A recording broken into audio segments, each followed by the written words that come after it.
Chapter 1542. That smile was filled with kindness, happiness, and hope. If anyone looked in the direction of his gaze, they would be able to see the sky. At that instant, Su Ming's face had originally not manifested completely.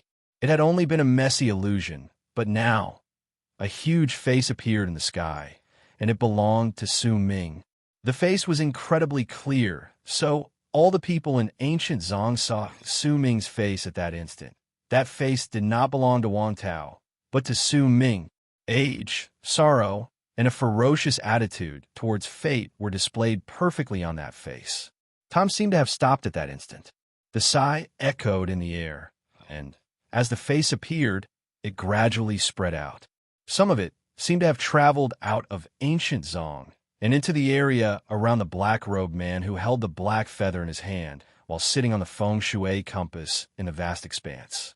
No one would know that once Su Ming let out the ninth sigh, the black-robed man on the feng shui compass, who was bewildered by the aura of death and looked like a dead person, seemed to have opened his mouth slightly and let out the exact same sigh as Su Ming. In fact, his face seemed to have changed slightly at that moment, and he became somewhat similar to Su Ming's. When Su Ming's ninth voice turned into a sigh and gradually faded away as it echoed in the air in ancient Zhong, the ground roared, and Su Ming's voice seemed to be contained in the loud rumbles. All the cultivators in the sects and clans woke up at that instant, but soon after, shock and disbelief appeared in their eyes after they came to an understanding. The sigh just now was that the ninth voice. That's the ninth voice. The ninth voice has sounded less than 50 times since ancient times. The ninth voice. As long as he doesn't die, he will definitely become a great Tao paragon. All the sects and clans were shocked. At that moment, in the world known as Azura Dao, was a man dressed in a long white robe. He was sitting quietly on a tall mountain and had his head lifted to stare at the sky. He looked incredibly normal and did not have the presence of a powerful warrior. He was just like a mortal, but in truth, while not many people in ancient Zhong had personally seen him, the legends regarding him had existed for a long time. He was one of the 3 ninth-level Dao gods in ancient Zhong, and his name was Tian Xiu Luo. When he looked at the sky with a calm expression on his face, there was a mortal village to the northwest of ancient Zhong. All the mortals in the village were asleep at that moment. They could not hear Su Ming's Dao spirit voice. While the entire village was asleep, there was an old man who was sitting in his courtyard and cutting wood. The banging sounds echoed in the quiet village. As for the abnormality in the sky, he only raised his head and glanced at it for a moment before ignoring it. He continued to chop firewood, seemingly preparing to use it for warmth during the winter. Besides Tian Xiu Luo, the old man, and the person with the bamboo hat in the royal capital, there was another person in ancient Zhong who did not sigh in a daze. Instead, he remained clear-headed. He stood on Star-Picking Tower in ancient Zhang's royal palace. Wind fluttered his robes. He placed his hands behind his back and stared at the sky quietly. Only his back could be seen, and his face could not be seen. As time passed and booming sounds echoed in the air, all the disciples in the sects and clans in ancient Zhong woke up. Their shocked cries of surprise spread in all directions, and all the people who surrounded Seven Moon sects stared at Su Ming in the sky in shock. Excitement appeared on Gu Tai's face. When he looked at Su Ming, it was as if he could see Seven Moon sects' future and all their hope. At that moment, it did not matter whether it was the ground or the sky. All the Azura clan disciples stared at Su Ming with complicated looks in their eyes. It was especially so for the powerful warriors of Azura clan who had previously given up on attacking out of respect. At that moment, when they looked at Su Ming, even more respect appeared on their faces. They respected Su Ming's attitude towards cultivation, and if he did not die, he would definitely become a great Tao paragon in the future. There was no longer any meaning to this battle. In the midst of the silence, the powerful warriors of Azura clan immediately retreated. As they retreated, the disciples of Azura clan on the ground also retreated. When they turned into long arcs and left the place, Su Ming's withered body suddenly lifted its head in midair.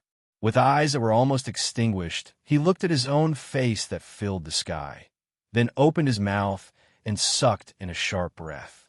With it, countless booming sounds immediately rang out in the sky. They spread through all of ancient Zong, and Su Ming's face in the sky charged towards him. It instantly fused into his body, causing his life force to instantly become abundant. At the same time, the tremors on the ground calmed down. As the ground became still, the tremors from before turned into howls that charged towards Su Ming. In the blink of an eye, Su Ming absorbed them, and his will returned to his body. His cultivation base recovered, and his life force became even more exuberant than before. The 3 Dao bodies in the third eye at the center of his brow fused and overlapped with each other at that instant, and an endless amount of silver light shone from them. That silver light was the color of a Dao spirit that only those who had sounded the 9th Dao spirit voice could possess. It was impossible for anyone else in Dao's spirit realm to possess it. That color was a strong sign that Su Ming had a Dao spirit that was completely different from the others. The silver light spread through 7 Moons sect and illuminated all of ancient Zong, causing all the sects and clans to sense it clearly at that instant. The night sky turned into a strange color under the silver light. At the instant the 3 Dao bodies fused together and the silver light appeared, Su Ming's cultivation base increased by leaps and bounds. From his previous quasi-Dao spirit realm, he completely stepped into Dao spirit realm. In fact, at that moment, the vague shadow of the 4th overlapping Dao spirit realm appeared vaguely above his Dao spirit. It was the 4th overlapping Dao spirit, but it had just taken form and had not completely manifested.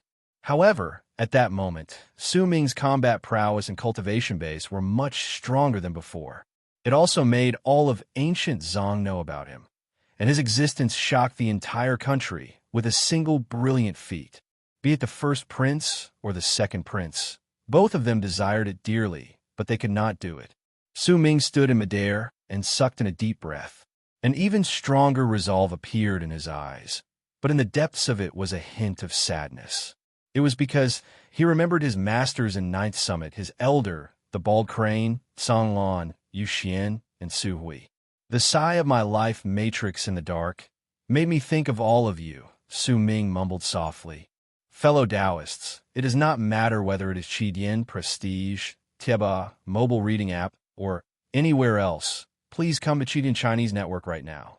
We will explode at 5 chapters in exchange for 1 monthly ticket from Qidian Chinese Network. 1 monthly ticket. Chapter 1543. When he typed this title, Jen had mixed feelings in his heart.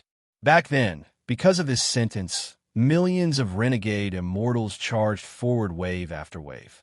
In a vast ocean, we fought fiercely against the world. We have nothing to fear. We have our own glory. Back then, it was fine if we didn't fight, but once we fought, we shocked the world. Why should we shrink from fighting? Why should we shrink from fighting? I still remember this sentence. Have you forgotten? Cultivators of my generation, why should we shrink from fighting? Who still remembers this sentence now? Do we still remember it? Is the passion of the past still there? Is the pride of the past still there? Is the glory of the past still there? Chiu Mo has been silent for a year, conserving his energy. Jin believes that now is the time for us to raise our eyebrows and unsheathe our swords to shock the world. Therefore, I want to fight. Therefore, I want to win. We want to win once. First place in the monthly votes is our glory. But now, the monthly votes list makes me feel a kind of sadness. Why was it that after a year of silence, it had become so weak? Why? I can't understand. We haven't fought for the monthly votes for a year. In the past year, Jin has only fought for the monthly votes once. Could it be that we can't fight anymore? Demon Army, if your blood hasn't turned cold and you still remember this sentence, please cast your monthly votes. Millions of Demon Army, why should we shrink from fighting? Cultivators of my generation, why should we shrink from fighting? Fight! I want to win. I want to be number 1 in the monthly votes. Jin begs for votes. Demon Army is mighty. Cultivators of my generation, why should we shrink from fighting? Fight! Please, all of you, be excited with me. I will erupt with as much power as you have. Fight. Again, Jin, if you keep fighting, will you die? I'm going all out. What about you? Chapter 1544. The stars shone brightly in the sky, but they gradually faded away, causing the night sky to slowly fade away to return to noon. All the people in ancient Zong woke up as the sky changed. It was as if they had never heard the 9 Tao spirit voices. It was as if they had just fallen asleep in an inexplicable manner. Su Ming gradually floated down from the sky beyond Seven Moons Sect as he restrained his cultivation base. It was also at that moment that the cultivators who had spread out beyond Seven Moons Sect looked at Su Ming with respectful gazes before they returned to the sect. Among those gazes were the inner sect disciples as well as the sect elders. One of them was Lon Lon. At the same time, Gu Tai and the other great sect elders turned into long arcs and arrived beside Su Ming. Among them, Su Zhongfan was the most excited. As for the others, when they looked at Su Ming, a hint of respect appeared on their faces. They respected the powerful. Even if Su Ming was still in Tao spirit realm, he had sounded the 9th Tao spirit voice. This meant that there would come a day when Su Ming would step into the great Tao paragon realm of their dreams. They could already imagine that before long, there would definitely be cultivators from other sects and clans who would come to Seven Moons Sect to discuss forming an alliance. After all, the competition for the successor was a shortcut that could allow the cultivators in each sect and clan to reach a breakthrough in their levels of cultivation. The temptation of this matter might be incredibly great, and there might even be the risk of dying, but it was enough to make many people willingly do it. After all, no matter how much time passed, it could not compare to a breakthrough in their levels of cultivation. After all, true immortality was something those who could not obtain was something they longed for, but those who could touch it desired to take another step forward in their path of cultivation. After all, Tao was more important than life. Only with such an attitude could they reach their current realm. As for those who cherished their lives and felt that their lives were more important than their Tao, they were destined to never be able to step into the realm of these people in their lifetime. There was once someone who said that those who sought Tao could live in the morning and die in the evening. No matter where they were and what world they were in, as long as they were cultivators, it would become an attitude. That was why all the people, including sect elder Gu Tai, had respect on their faces towards Su Ming at that moment. It was just like how the powerful warriors from Azura clan around him had given up on attacking him when Su Ming spoke with his life matrix. Their respectful attitude towards Tao was worthy of respect. Gu Tai stared at Su Ming. After a long while, he spoke in an ancient and hoarse voice. I didn't expect that you would truly sound the 9th voice. However, he did not expect that Su Ming would truly be able to do it. As for the other great sect elders, they did not even think that Su Ming would choose to sound the 9th voice. Dao Han stared at Su Ming. At that moment, he suddenly understood why great sect elder Gu Tai paid so much attention to Su Ming. Perhaps he did not care about Su Ming's status as the 3rd prince, but about him. Su Ming shook his head and did not speak. Instead, he stared at the sky in the distance. The sigh of a 9th voice was a grief that no one would ever understand. There was nothing to brag about with it. Su Ming hoped that he would never be able to sound his life matrix, because if that was the case, perhaps he would not be injured. If he was not injured, it would mean that 9th Summit, his elder, and all the other familiar faces would still be by his side. But there were no ifs in the world. I will bring you to meet someone. If that person acknowledges you, then as long as you find the space whip, your chances of winning in the fight for Tao 300 years later will be greater. Gu Tai stared at Su Ming, and determination appeared on his face. Clearly, the person he spoke of was someone who even he did not want to disturb easily. In fact, based on the grave tone in his voice, it could be seen that this person was definitely not an ordinary person. If he acknowledges you, then you can stay by his side. Because of that, there will only be 2 people in all of ancient Zong who can injure you in front of him. But this person has a strange personality and is difficult to understand. Whether he will acknowledge you will depend on your serendipity. Fortunately, you sounded the 9th voice, so he will pay more attention to this matter. Who is this person? Su Ming averted his gaze from the distance and looked at Gu Tai. Gu Tai was silent for a moment before he said slowly, "Once he acknowledges you, you will be able to guess." Su Ming did not speak. "Let's go. If you can stay there, then you don't have to bother about the matters in Seven Moons Sect. I will gather people here and search for the space whip for you." When Gu Tai spoke, Su Ming fell into a moment of pensive silence. When he lifted his right hand, a jade slip appeared on his palm. Once he pinched it, he closed his eyes slightly. After a moment, when he opened them, he handed the jade slip to Gu Tai. "This is the clue I obtained from Guru Xing Chun." Gu Tai took the jade slip. Once he put it away, he cast a deep glance at Su Ming, swung his arm, and immediately turned into a long arc that stepped into the air. Su Ming's expression remained the same. He turned around and swept his gaze across the area. When he saw Su Zhongfan, he wrapped his fist in his palm and bowed to him. It immediately made the smile on Su Zhongfan's face grow wider. Then, Su Ming turned into a long arc and charged into the distance with Gu Tai.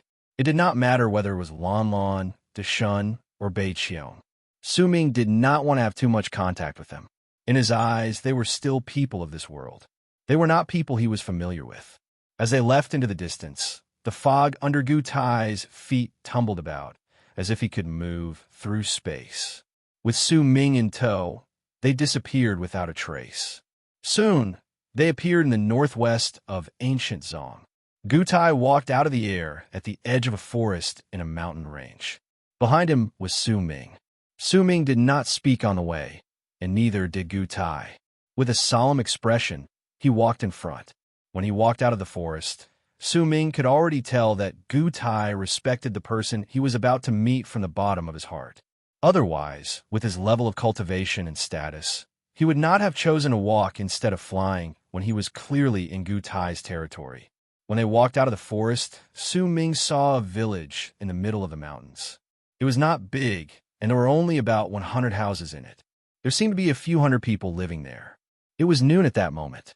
Smoke curled up from chimneys, and the sounds of children playing could be heard, causing the place to be filled with peace.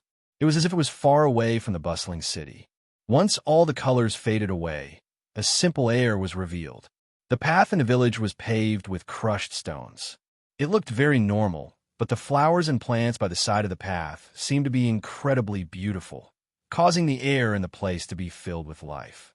There were clearly very few outsiders who came to the village, which was why when Gu Tai and Su Ming walked over, they immediately attracted the attention of the playing children. They giggled and ran behind Su Ming and Gu Tai while staring at them curiously. Su Ming and Gu Tai's clothes also seemed to be incompatible with the place, causing the adults in the village to quickly summon their children back in a wary manner. When Gu Tai stopped outside the courtyard of a house at the eastern end of the village, banging sounds came from the courtyard. It was the sound of someone cutting wood. "I'm Gu Tai. Senior, you once said that as long as I'm alive, I can come and meet you at any time I want. I will give this chance to you now." As Gu Tai's voice traveled into the air, the sound of wood being cut gradually came to a stop. The courtyard was silent. After a long while, the door to the courtyard opened with a creak, and Su Ming saw an old man with white hair and a slightly hunched back standing behind the door. The old man's hands were covered in calluses. His eyes were slightly murky, and his body was thin and shriveled, as if he would fall at the slightest gust of wind. He looked incredibly old, but he seemed to still have quite a lot of strength, or else he would not have been able to cut wood. "Greetings, Senior. I hope that you will not blame me for disturbing you." A respectful look appeared on Gu Tai's face. He wrapped his fist in his palm and bowed deeply towards the old man. Su Ming was silent. He did not speak, but he also wrapped his fist in his palm and bowed. "There is no such thing as a senior here. If you have visitors, just come in." The old man's dark eyes did not look at Gu Tai and Su Ming. Once he opened the door, he turned around and walked into the courtyard to sit down on a wooden stump. Gu Tai voiced his obedience in a low voice. Once he walked into the courtyard, he did not think that the ground was dirty. He sat down beside the old man. Su Ming followed him and also sat down on the ground. When Su Ming and Gu Tai sat down, the old man picked up a tobacco pipe from the ground by the side. Once he tapped it against the ground, he brought it to his lips and sucked in a mouthful of smoke. He did not speak, as if Su Ming and Gu Tai did not exist. Not a hint of impatience could be seen on Gu Tai's face. He sat there calmly and did not say a single word. Time trickled by. When the sky gradually turned dark and moonlight shone on the ground, the old man put down his tobacco pipe. Once he got up slowly, he turned around and walked toward the house. Gu Tai sighed softly and stood up. Once he wrapped his fist in his palm and bowed to the old man, he looked at Su Ming. "Let's go." Gu Tai turned around and walked towards the door of the courtyard. Su Ming's expression remained the same. During the past half a day, he had been sitting there without a single hint of emotion in his heart. When he stood up, his expression did not change because of the old man's refusal to acknowledge him. But when the two of them were about to walk out of the door, the old man's hoarse and faint voice came from behind them. Why are you leaving?" "The old can leave, but the young. I haven't been paying attention all afternoon. The firewood is still there. My old body can't take it anymore." "You're so young. Why aren't you chopping firewood?" At the instant the old man spoke, delighted surprise appeared on Gu Tai's face. He immediately turned around and looked at Su Ming, who had yet to walk out of the courtyard through the door. "You already have the answer in your heart," Gu Tai said slowly with a smile on his face. When he turned around, he stepped on the moonlight and walked into the night sky. Su Ming stood there for a moment before he closed the door to the courtyard with a calm expression. Under the moonlight, the sounds of wood being cut, which had not been heard for the entire afternoon, could be heard once again. Bang, bang, bang. Thank you everyone for your votes yesterday. The Devil Army is mighty. We have already shouted for war. What is there to be afraid of? How many times can we be fearless in life? This November, we will fight. Tomorrow, it will be 4 in the morning. Chapter 1545. Starlight shone on the ground, and the stars sparkled in the night sky, as if they were looking at the ground. Su Ming was sitting in the courtyard in the village and cutting wood. His expression remained calm, and the wood he cut was placed neatly by his side. It was a clear difference compared to the messy way the old man had cut wood. The old man's wood was of different sizes and thickness. Once he finished cutting it, the area would be filled with wood shavings. But for Su Ming, once all the wood was cut, there was practically no difference. In fact, even the sound of wood being cut was very rhythmic. This was also different from the old man. When midnight arrived, the door to the house behind Su Ming let out a creak, and the old man walked out with his hands behind his back. He stood beside Su Ming, and with the help of the moonlight, he cast a glance at the wood Su Ming had finished cutting and frowned. "Cutting wood like this isn't right." Su Ming put down the axe and lifted his head to look at the old man. "What's wrong?" This was the first time Su Ming spoke in the courtyard. "Everything's wrong. You're not cutting wood, you're cutting people." "Oh well, the sound of you cutting wood is making me unable to sleep. Come, I'll teach you how to cut wood." The old man spoke as if he was lecturing Su Ming. He went up and nudged Su Ming, signaling him to get up. Once Su Ming stood up, the old man sat down on the stump and picked up the axe as well as some firewood. With a bang, he stuck the axe into the firewood and struck it a few times. Only then did a cracking sound resound, and the firewood was split into 2 halves of different sizes. Once they fell to the ground, the old man lifted his head and cast Su Ming a glance. "Do you understand now?" "No." Su Ming shook his head. "Your comprehension is too bad, boy. Look carefully.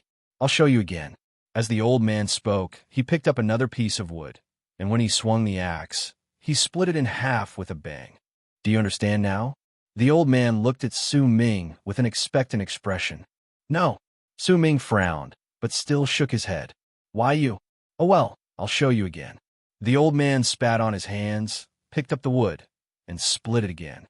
"Do you understand now?" "No." "Do you understand now?" Just a little more. Time trickled by just like that. In the blink of an eye, 2 hours went by. The old man continued cutting wood, and Su Ming continued shaking his head. When there was only one last piece of wood left in the courtyard, the old man rolled his eyes. "You little devil, are you trying to anger this old man?" The old man threw away the axe in his hand and glared at Su Ming angrily as he rubbed his wrist. The 2 hours of chopping would seem to have made the old man a little tired. I understand now. Thank you for your guidance, Senior. Su Ming's expression was calm, and a pensive look appeared on his face. He looked at the old man, and once he nodded gravely, he wrapped his fist in his palm and bowed deeply. Understood? What do you understand? The old man glared at him and said angrily, Every section of the firewood I chopped was very neat and orderly, but this kind of neatness and regularity was done deliberately. Even if I didn't consciously do it, it still naturally resulted in this result. But every section of the firewood you chopped was done naturally, and it did not matter whether it was the broken lines or the size. I couldn't find two people who were the same. It's just like life, there are no two people who are the exact same. At most, they're similar. Senior, you are not chopping wood here, but cutting off life, Su Ming said slowly. His words echoed in the night, causing the old man to fall silent for a long time once he heard them. Then, he slowly lifted his head and cast Su Ming a deep look. I'm just chopping wood, and you're giving me such a long speech?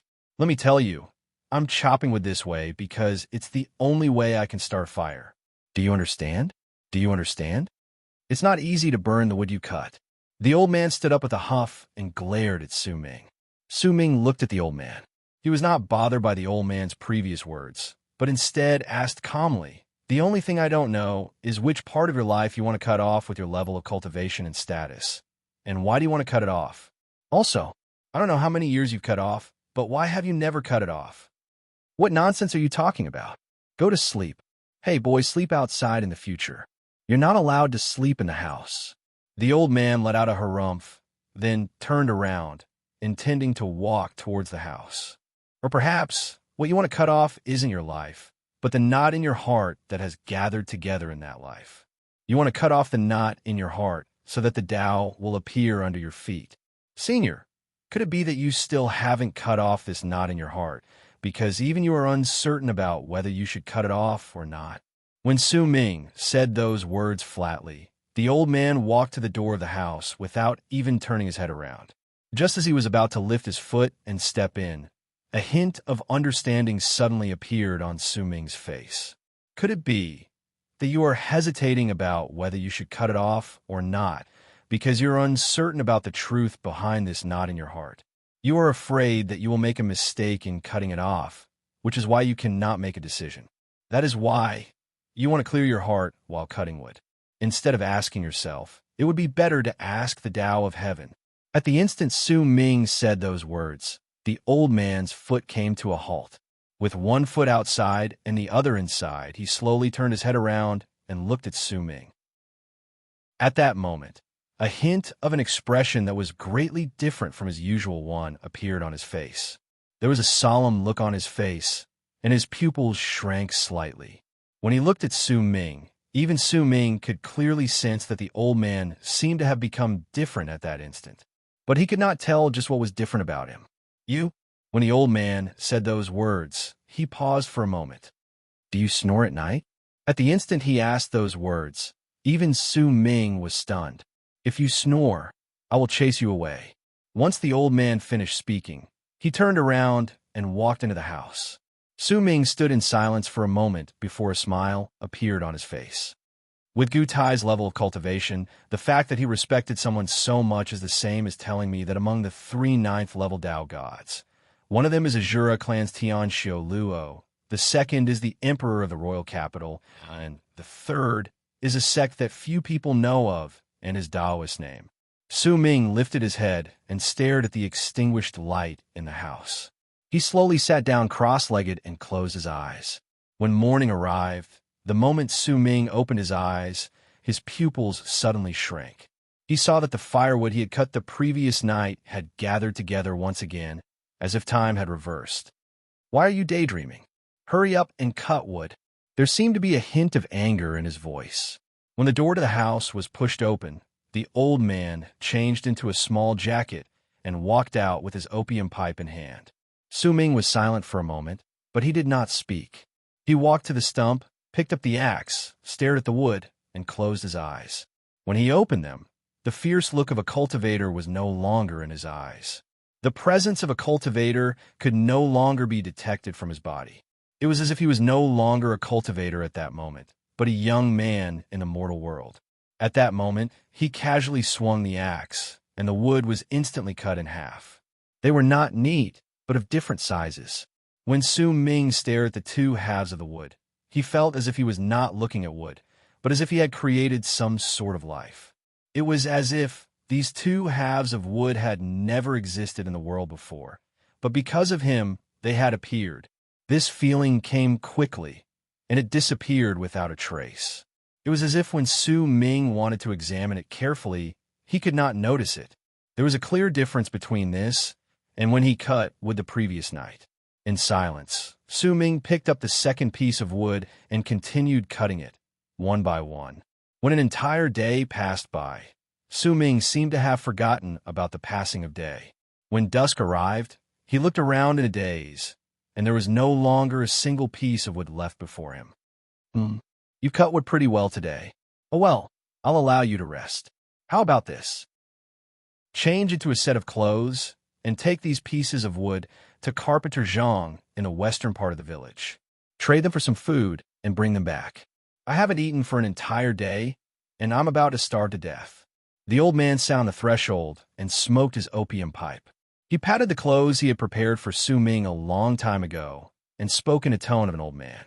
Su Ming walked over slowly. He no longer wrapped his fist in his palm and bowed to the old man like he did the day before. Instead, he picked up his clothes and changed into them in the courtyard. It was a sackcloth shirt with some patches on it. It looked incredibly simple and unadorned.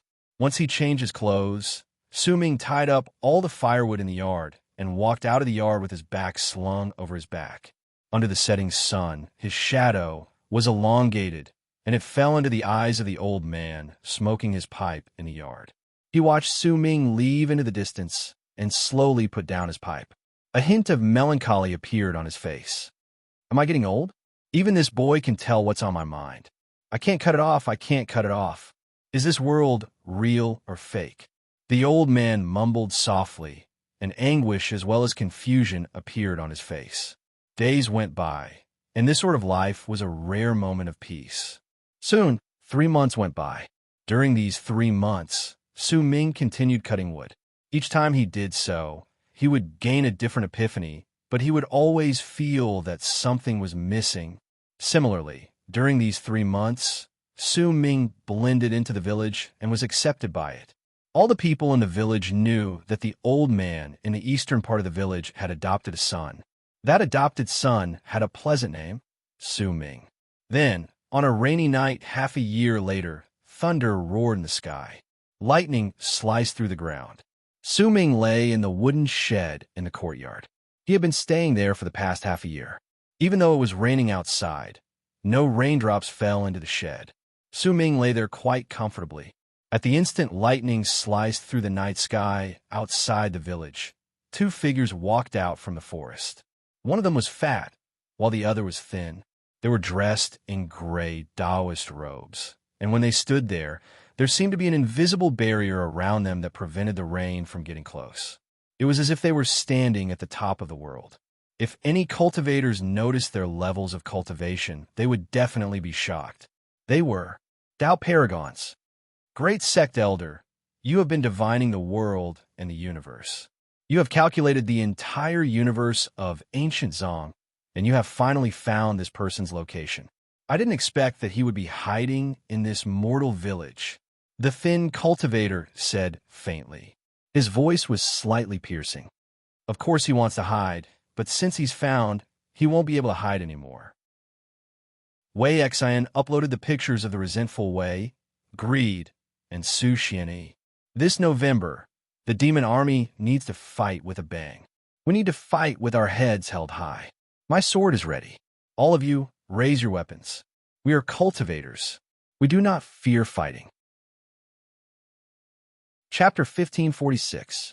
At that moment, as Su Ming came to an understanding, he lifted his axe with his right hand, and just like how he had been chopping wood over the past few months, he swung the axe down at the thin cultivator he had locked his gaze on from a distance.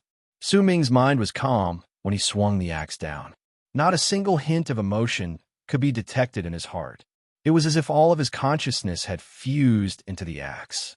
In the midst of that calmness, the axe instantly caused the world to tremble with a bang, as if the sky was about to crumble at the same time. The pupils of the plump cultivator who had been about to seize the reversed spirit pearl shrank in an unprecedented manner. At the instant a hint of shock appeared in his eyes. He retreated without any hesitation, but the thin cultivator Su Ming had targeted felt all his hair stand on end. A strong sense of life-threatening danger rose within him. It came so suddenly that he thought that it was impossible for it to appear. Perhaps more accurately speaking, it was impossible for this danger to come from the third prince, who was only in Tao's spirit realm. He did not even have time to think. In fact, he could not even think of dodging. A shrill scream of pain tumbled out of his mouth, and as the axe fell, his right arm was instantly separated from his body. Blood gushed out. This scene shocked the plump cultivator, and it also caused the thin cultivator's expression to change drastically. At the same time shock appeared on his face, he swiftly retreated. When he looked at Su Ming, there was terror in his eyes, but soon his gaze landed on the axe in Su Ming's hand. The plump cultivator instantly registered what was going on and stared at the axe in Su Ming's hand. Why you? Is there anyone who cuts wood like this? I'm going to die from anger." At that moment, the door to the house was pushed open, and the old man in the small robe stormed out in anger. He did not even look at the two powerful cultivators in the sky at that moment. He walked straight towards Su Ming and snatched the axe from his hand. "What a waste! What a good dog leg! What a waste! What a waste! Just watch. I'll teach you one more time. This is how you cut wood." The old man glared at Su Ming, then lifted the axe in his right hand. At the instant the pupils of the plump and thin cultivator shrank, he swung the axe down. At that moment, the sky seemed to no longer exist. Endless shrill roars seemed to come from the chaos. The ground was no longer there either, but had turned into a hellish abyss. At the instant the world descended into chaos, the most terrified expression in the thin cultivator's eyes appeared. It was as if his life was about to be drowned out. His body trembled, and great fear appeared in his eyes. Su Ming also saw an indescribable presence appear in the world when the old man lifted his axe. Su Ming was familiar with it. It was a will that he thought no one in ancient Zhong possessed. The power of that will was so great that it surpassed Su Ming's. At the instant it appeared and enveloped the thin cultivator, a scene appeared around him. Perhaps no one else could see it, but only those who had wills could. At the instant it appeared, the old man's axe swung down. It was a life matrix formed by wisps of white smoke. The life matrix was filled with runic symbols, and each of them represented a part of the person's memories. At the instant the life matrix appeared, the old man's axe swung down. He didn't slash at the skinny cultivator's body, but rather at his fate. There was no violent rumble, nor was there anything breathtaking about it. It was a simple swing of the axe, but it sliced through the life matrix of the emaciated cultivator. The runic symbols within it were destroyed, and the life matrix seemed to reassemble itself. It distorted, and when the old man's axe was completely swung down, the life matrix completely distorted and disappeared above the emaciated cultivator's head. At the same time, the thin cultivator shuddered, and his body twisted as well. With an expression of disbelief and indescribable terror on his face, he let out a scream of pain, as if it had been stifled in his throat. When his body twisted in the courtyard, his robes fell off, and he turned into a white dog. He barked as if he had been suppressing himself for a long time. At that moment, he finally let out a roar, and Su Ming saw great fear in the white dog's eyes. Its body was also trembling. It was a white-skinned dog with only 2 legs. At that moment, the rather plump cultivator in the sky was even more terrified than the person who had turned into a white dog. As his body trembled, he swiftly retreated, intending to flee regardless of the cost. He had not expected that there would be a powerful warrior who could shock him in this ordinary mountain village. This person was so strong that he was definitely a great Empyrean, but he could not understand why, because even the great Empyreans in the sect did not have a divine ability that could turn a person into an animal. Based on the level of his cultivation base, he could tell at a glance that this was no simple illusion. In fact, it wasn't an illusion at all. It was a transformation of the essence of life. The emaciated cultivator had been transformed from the essence of life into an animal. This was the source of his fear. At that moment, there was no longer any greed for Su Ming's enchanted treasures in the cultivator's mind. There was no longer any killing intent to kill Su Ming. The only thought in his mind was to flee regardless of the cost. As he charged forward, he tore through space and took half a step forward. See? This is what it means to cut wood. Haha, I'm amazing, aren't I? The old man lifted his chin smugly. When he lifted the axe in his right hand, he swiftly swung it at the rather plump cultivator who had already stepped into space and was about to disappear. I can't let that plump dog run away. I still have to keep it to guard the house. When I'm hungry, I can at least have a sumptuous meal, right? As the old man spoke, the cultivator who had already stepped into space shuddered. His body instantly tumbled backwards and landed in the courtyard. As his body twisted, he let out a whimper and turned into a white dog. He shuddered. When he looked at the old man, the fear in his eyes was something he had never seen before in his life. See? See? See? See? The old man pointed at the two white dogs while chattering nonstop. He looked at Su Ming and spoke with a serious expression on his face. Chopping wood. This is what you call chopping wood. Haha, you have to know that there are plenty of people in ancient Zong who would rather lick my toes to come to my place to chop wood for a day. If it weren't because that boy Gu brought me to some romantic places in the past and made me feel very comfortable, I wouldn't have helped him. Remember, when you cut wood, when you cut it, if you look at the wood, then what you cut is also wood, but if you don't look at it, then what you cut might not be wood. It's too messy. I've never had a disciple, and I don't know how to teach anyone either. Figure out slowly on your own. Remember, there are 3 realms when it comes to cutting wood. The first is to cut people, the second is to cut wood, and the third is to cut all the wood or people you find unpleasant. The old man scratched his head. After talking for so long, he felt that he had become confused, so he decided to toss the axe on the ground, turn around, and walk into the house. Just as he was about to enter the house, he suddenly came to a halt. He turned his head around slightly and faced Su Ming with the side of his face. He seemed to have become different once again. He was no longer frivolous and had an ancient air about him. Su Ming, he said slowly, and there was an old air to his voice. Su Ming had already gained some understanding from the old man's words. When he lifted his head, he looked at the old man. Give these 2 dogs a name. If either of them is disobedient, kill them, and we can drink dog soup tomorrow. Once he finished speaking, the old man sent his divine sense into the house. The rain continued to fall in the courtyard. The 2 white dogs were shivering in the rain. Su Ming ignored the 2 dogs. Instead, he picked up the axe and returned to the wooden shed. As he stared at the axe, a contemplative look appeared in his eyes. His expression was calm, but in truth, a huge storm had already raged in his heart. He had never doubted the old man's level of cultivation, but he did not expect that the act of cutting wood could reach such an astonishing degree. This had already surpassed all divine abilities and arts. Cutting life matrix. A glint appeared in Su Ming's eyes. He could not forget what had happened. In fact, to him, this was no longer something a cultivator could do. It had already turned into a serendipity. A serendipity, Su Ming mumbled. His gaze landed on the 2 white dogs in the courtyard.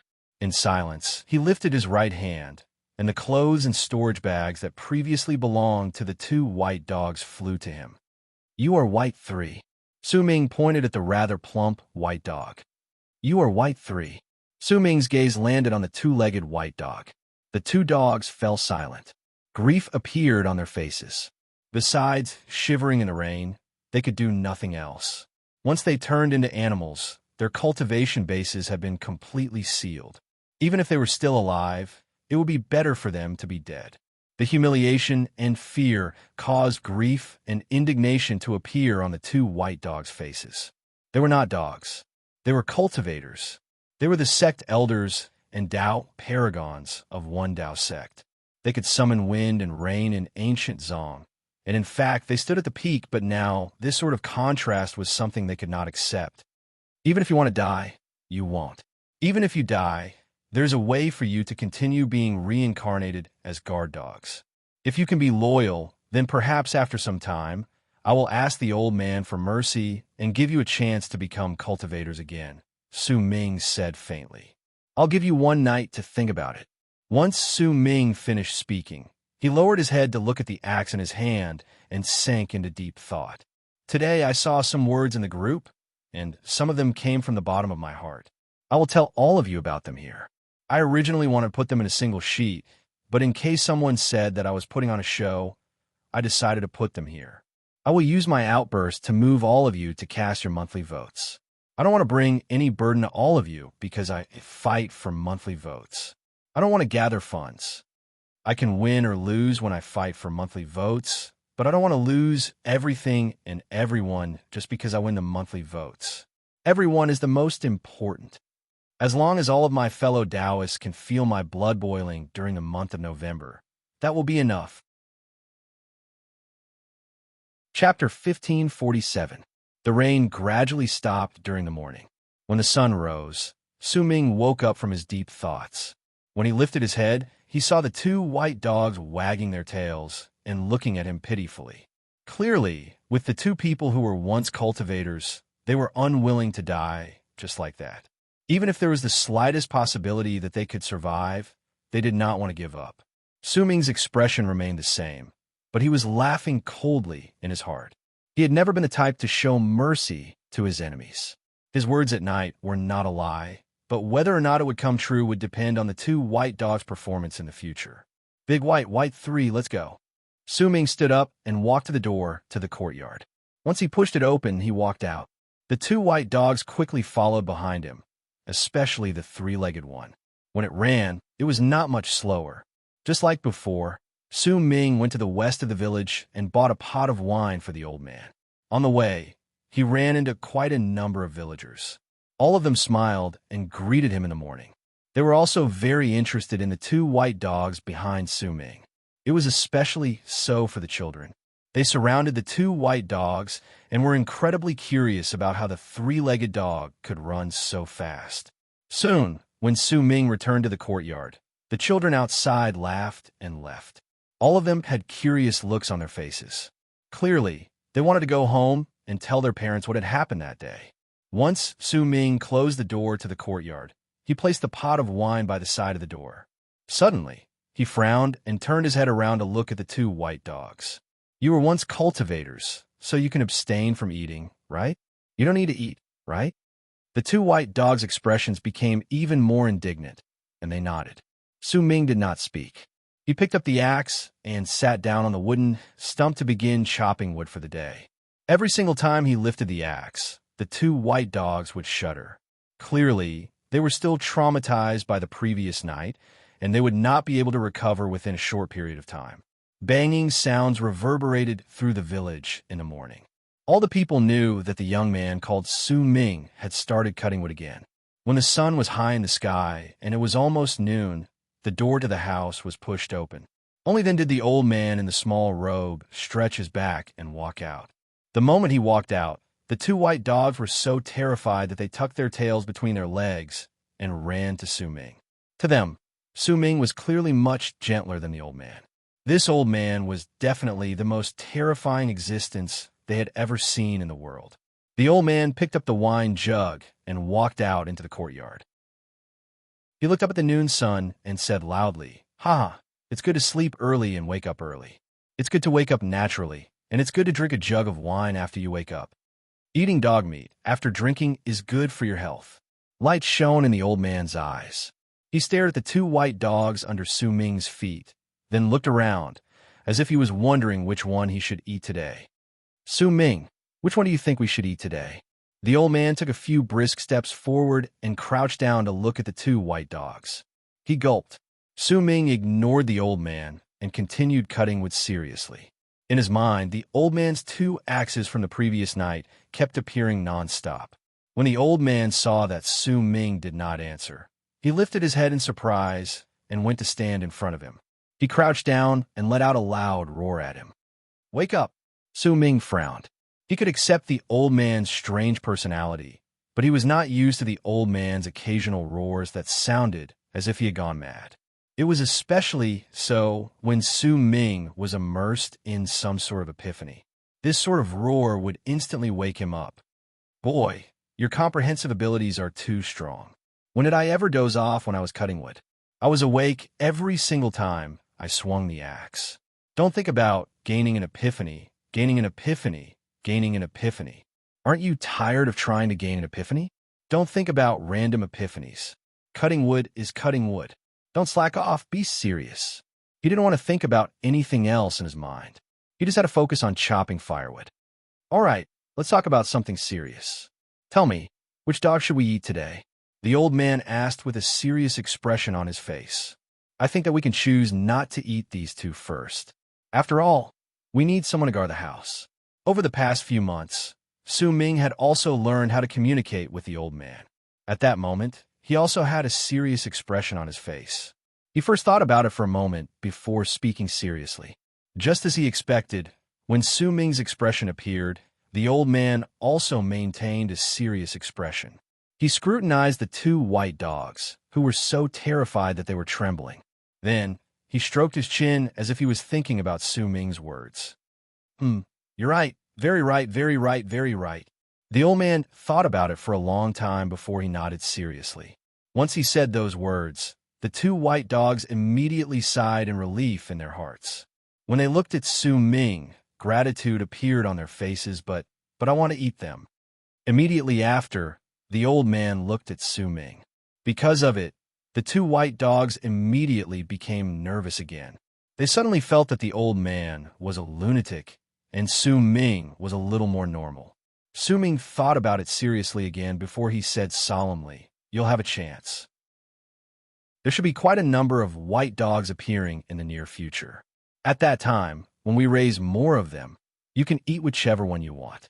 When the old man heard it, he immediately became excited, but soon he put away his excitement and put on a serious expression. He seemed to have thought about it for a long time before he nodded. You're right, very right, very right, very right." The old man rubbed his hands, but soon he put on a crying face. "But I still want to eat them now." The two white dogs were about to fall into despair. At that moment, they lay on the ground while trembling, as if they had even lost the courage to run away. They could only hope that Su Ming could help them. Su Ming was silent. He picked up the axe and no longer bothered himself with the old man. He continued cutting wood. This time, he did not try to gain an epiphany, neither did he pay attention to it. Instead, he casually swung the axe and cut wood again and again. Why aren't you talking? Why you brat. How dare you ignore me? Why aren't you talking? I'm telling you, I'm going to fly into a rage if you still don't talk." Every single time the old man spoke, he would change his position. When he said his last sentence, White 3 blocked his path and was sent flying with a kick. It stared at Su Ming sternly. But when he saw that Su Ming still did not speak and continued cutting wood, a thought appeared in the old man's head. He lifted his right hand and placed it on the wood. When Su Ming swung the axe down, he quickly took it away. After a few times, the old man started laughing. Su Ming was already used to this scene. Over the past few months, the old man would play by his side like this once every few days, even if it was not every day, and he looked very happy. But on that day, it was clearly slightly different. The old man grabbed White's tail, which was about to leave stealthily, then picked the dog up and placed it on the firewood. When Su Ming's axe fell, he quickly took the white dog away. He played with great joy, and Su Ming's expression remained calm. However, to the white dog, it was a life-and-death crisis after crisis, and its heart trembled time and time again. When dusk arrived, the old man laughed and tossed aside the white dog, who had gone through a life-and-death situation for an entire afternoon. Then he stood up and stretched his back. Boring, boring. Su Ming, go and find a girl for me tomorrow." The old man's expression turned serious again, and he gave Su Ming a stern order. When he said those words, Su Ming's swinging axe tilted and cut the side of the wood, cutting off a layer of wood chips. He lifted his head and looked at the old man with a strange expression. This was the request the old man had made over the past few months, and it stunned Su Ming the most. What's with your expression? Why you? You're looking down on me. When the old man saw Su Ming's expression, he immediately jumped up and shouted loudly in exasperation. You're looking down on me. You're going overboard. I'm also a man. So what if I want a girl? Is my request too much? No, my request isn't at all. The old man had been exasperated just a moment ago, but in the next breath, his eyes immediately sparkled. By the way, do you like girls? The old man crouched down and looked at Su Ming in high spirits. Su Ming fell silent. Why aren't you talking again? Why will you? If you still don't talk, I'm going to take 3 girls. Su Ming sighed softly. Senior, if you do this, there will be no one to cut wood for you. Why? Let's not talk about this for now. You still haven't answered me. Do you like girls? The old man seemed to feel that squatting down was too tiring. He grabbed the 3-legged white 3 and sat down on it. He quickly looked at Su Ming and waited for his answer. Su Ming fell silent. The figures of the 3 girls appeared in his mind. After a long while, he shook his head, but no matter how much he shook his head, he could not shake off the sadness that filled his heart as the memories surfaced in his mind. The old man seemed to have noticed this sadness, and he fell silent as well. After some time, Su Ming lifted his axe and continued cutting wood. Bang, bang, bang. The sound echoed in the air. It traveled out of the courtyard during dusk and echoed in the village. It also landed on the body of a woman who was walking slowly into the village under the setting sun. It was a woman dressed in a Taoist robe. She might be middle-aged, but her beautiful face still had a charming charm to it.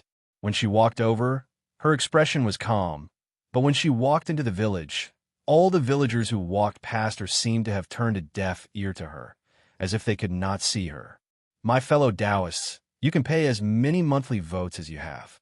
This month, we will fight to the end. Chapter 1548. The wind and rain grew stronger. When rain fell on the ground, it let out splashing sounds. There seemed to be some sort of rhythm to it, causing those who listened to it for a prolonged period of time would naturally feel as if they were about to fall asleep. Regardless of whether it was the roof or the wooden shed where Su Ming was, there were different sounds of rain. Once they fused together, they seemed to turn into the sounds of nature. However, if a cultivator listened to it with their heart, they would not be able to tell that it was different. Only a mortal's heart would be able to hear the pleasant sounds of nature in the middle of the night, when he was half asleep. However, in the rainy night, there were always sounds that tried to break the rhythm of the rain. When Su Ming was half asleep, they came from the house. Boy outside, I don't have a good memory. Remember, tomorrow, go to the blacksmith at the west end of the village and bring back 2 dogs for us. Otherwise, if some thief steals our axes in the middle of the night, we'll be in big trouble. The old man's voice came from the house. It seeped through the rain and landed in Su Ming's ears. He did not speak, but at that moment, a brilliant light shone in his eyes. He could vaguely sense a sense of danger. He could also vaguely hear the sound of the rain falling, not on the ground, nor on the roof of the house. It sounded like the sound of the rain falling into the air, as if it had struck some invisible barrier. Someone's here. The brilliant light in Su Ming's eyes faded away slightly, but killing intent shone in the depths of his eyes. The person who came to this place was clearly not here to cause trouble for the old man. After all, the old man's location should not be a secret place no one knew about. That was why, unless they were just passing by, they would definitely be searching for Su Ming. 9 Tao voices. If I don't die, I will definitely become a great Tao paragon. Perhaps the first 2 sentences of this sentence will come true today. Su Ming's expression was calm. From the moment he let out the voice of his life matrix and the 9th Tao spirit voice, he knew that there were definitely quite a number of cultivators who wanted to kill him in ancient Zong, especially in One Tao sect and Azura clan. One Tao sect, Azura clan.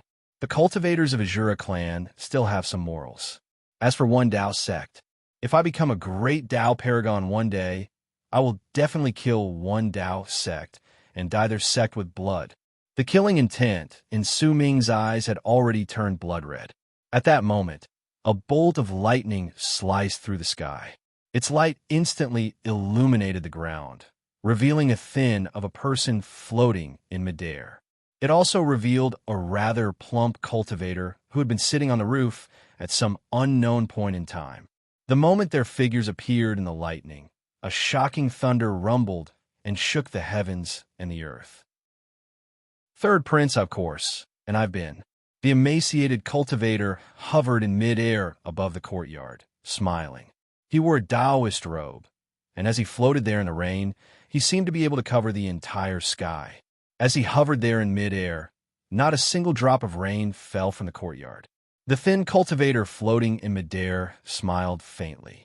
He was dressed in a Taoist robe, and when he stood in midair, not a single drop of rain fell on the ground in the courtyard. Su Ming felt as if he was facing the great sect elders of Seven Moons Sect.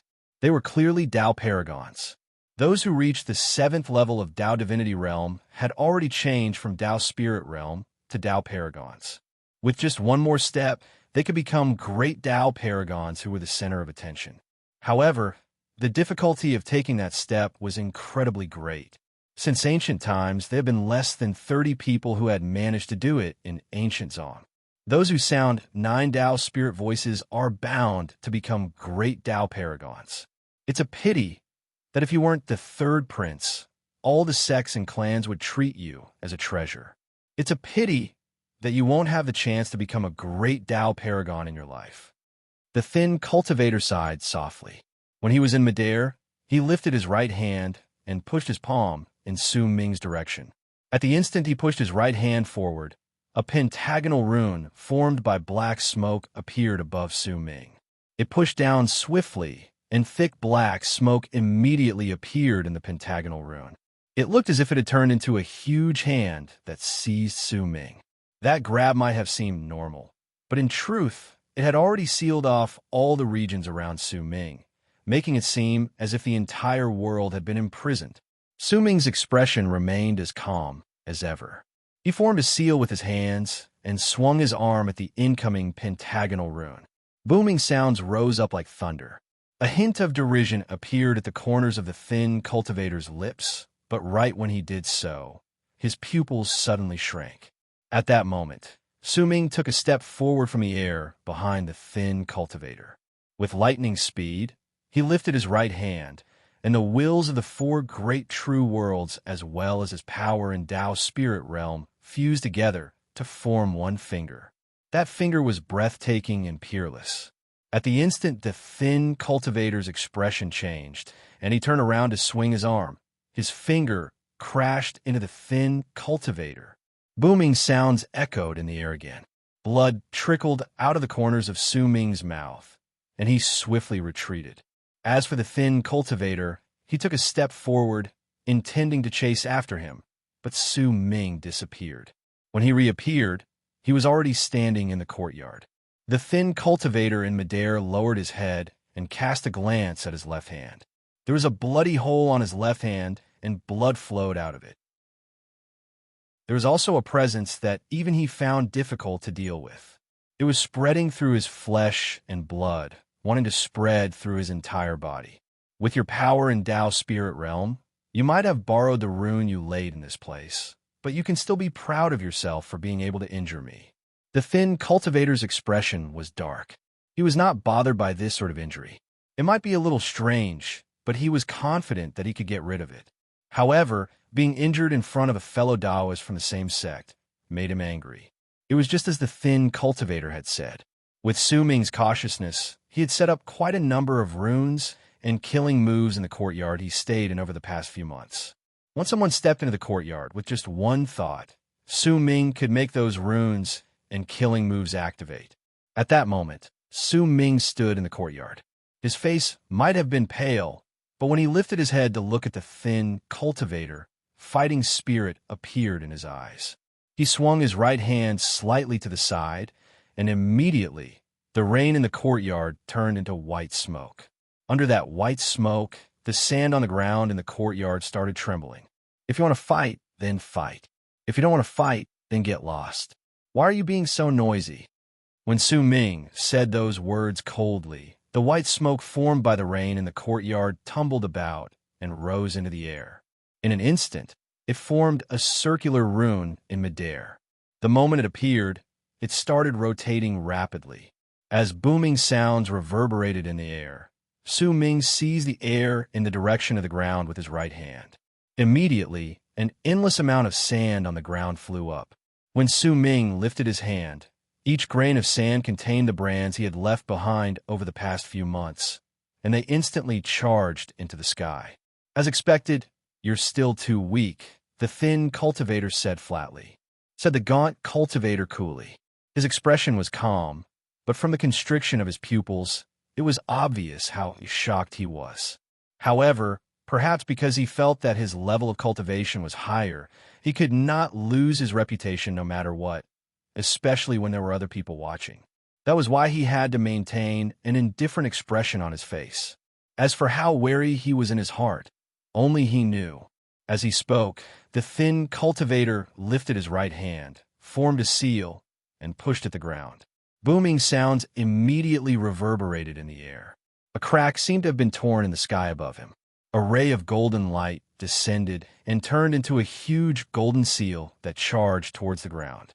When the golden seal pressed down, the white fog around the thin cultivator crumbled with a bang. The seal pressed down again, and the sand was destroyed, but at that moment, another killing intent appeared in Su Ming's eyes. When he lifted his right hand, the reversed spirit pearl shone.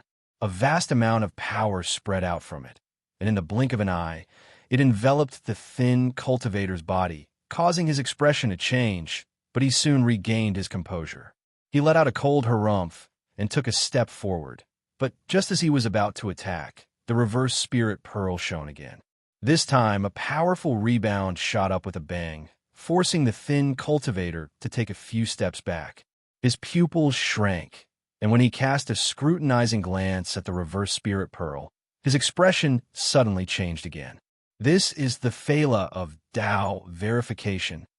Almost at the instant the thin cultivator said those words, the eyes of the plump cultivator, who had been watching the battle with a smile on his face, suddenly focused. Even with his level of cultivation, he could not help but have a hint of greed appear in his eyes.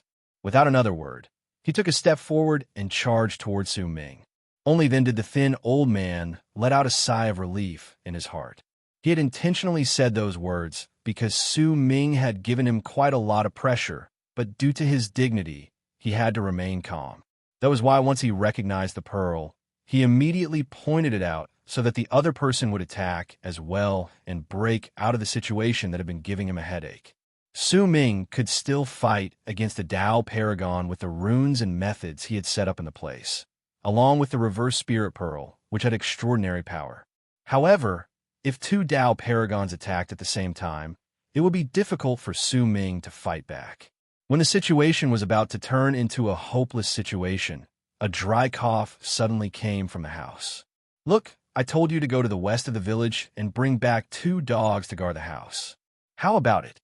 I was right, wasn't I? There's indeed a thief who wants to steal our axe. That's the most important thing in our house right now. Why you? Why aren't you picking up the axe? If someone steals it, I'll fight you to the death." When the voice spoke, the 2 Tao Paragons were stunned. Clearly, they did not expect that there would be a mortal hiding in the house during the Battle of Arts. How dare he speak in such a manner and call them thieves? A glint appeared in Su Ming's eyes, as if he had come to understand something. He lifted his right hand and seized the air in the direction of the axe, which was not too far away.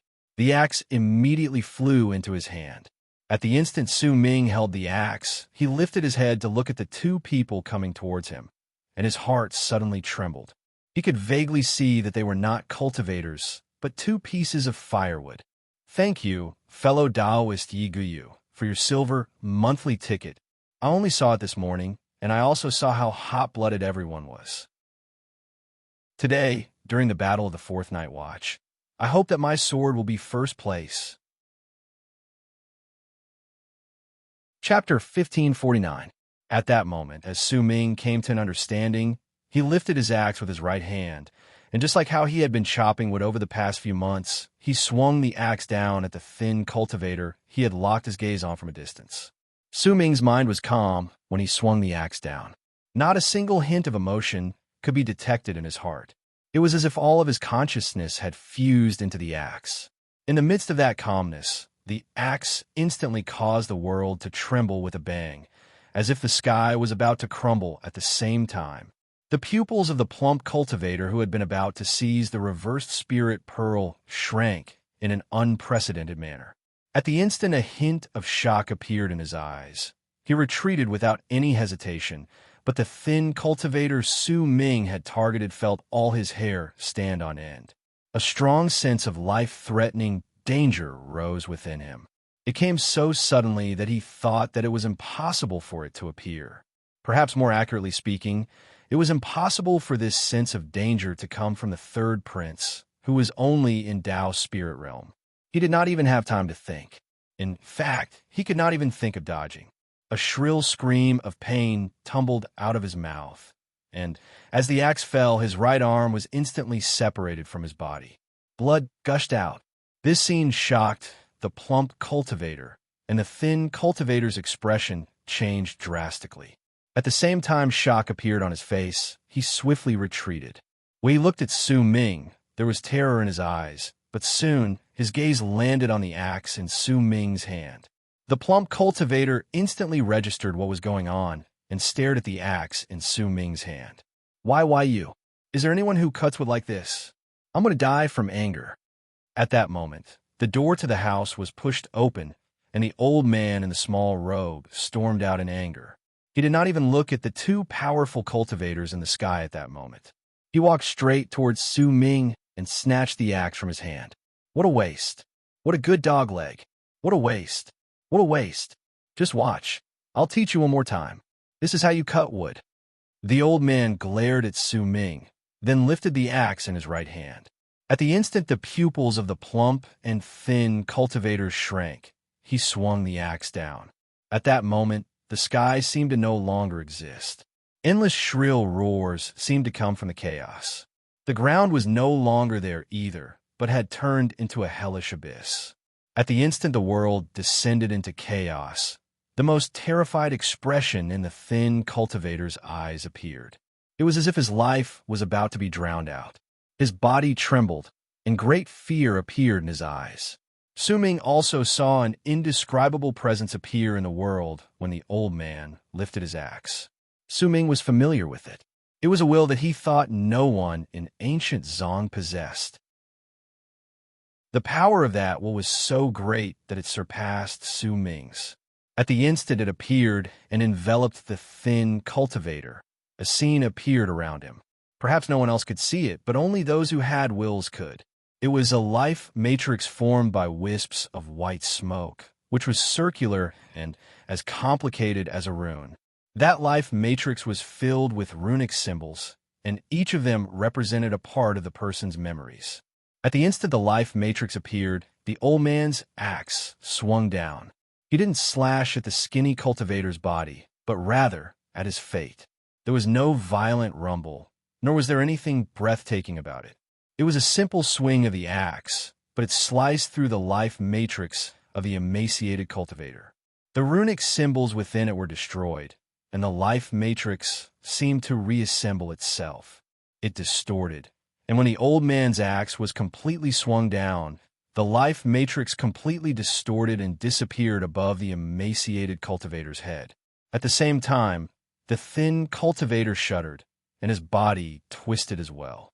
With an expression of disbelief and indescribable terror on his face, he let out a scream of pain, as if it had been stifled in his throat. When his body twisted in the courtyard, his robes fell off, and he turned into a white dog. He barked as if he had been suppressing himself for a long time. At that moment, he finally let out a roar, and Su Ming saw great fear in the white dog's eyes. Its body also trembled. It was a white-skinned dog with only 3 legs. At that moment, the terror of the rather plump cultivator in the sky was much greater than that of the person who had turned into a white dog. As he shuddered, he swiftly retreated, intending to flee regardless of the cost.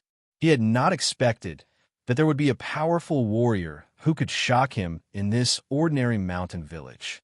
This person was so strong that he was definitely a great Empyrean, but he could not understand why, because even the great Empyreans in the sect did not have a divine ability that could turn a person into an animal.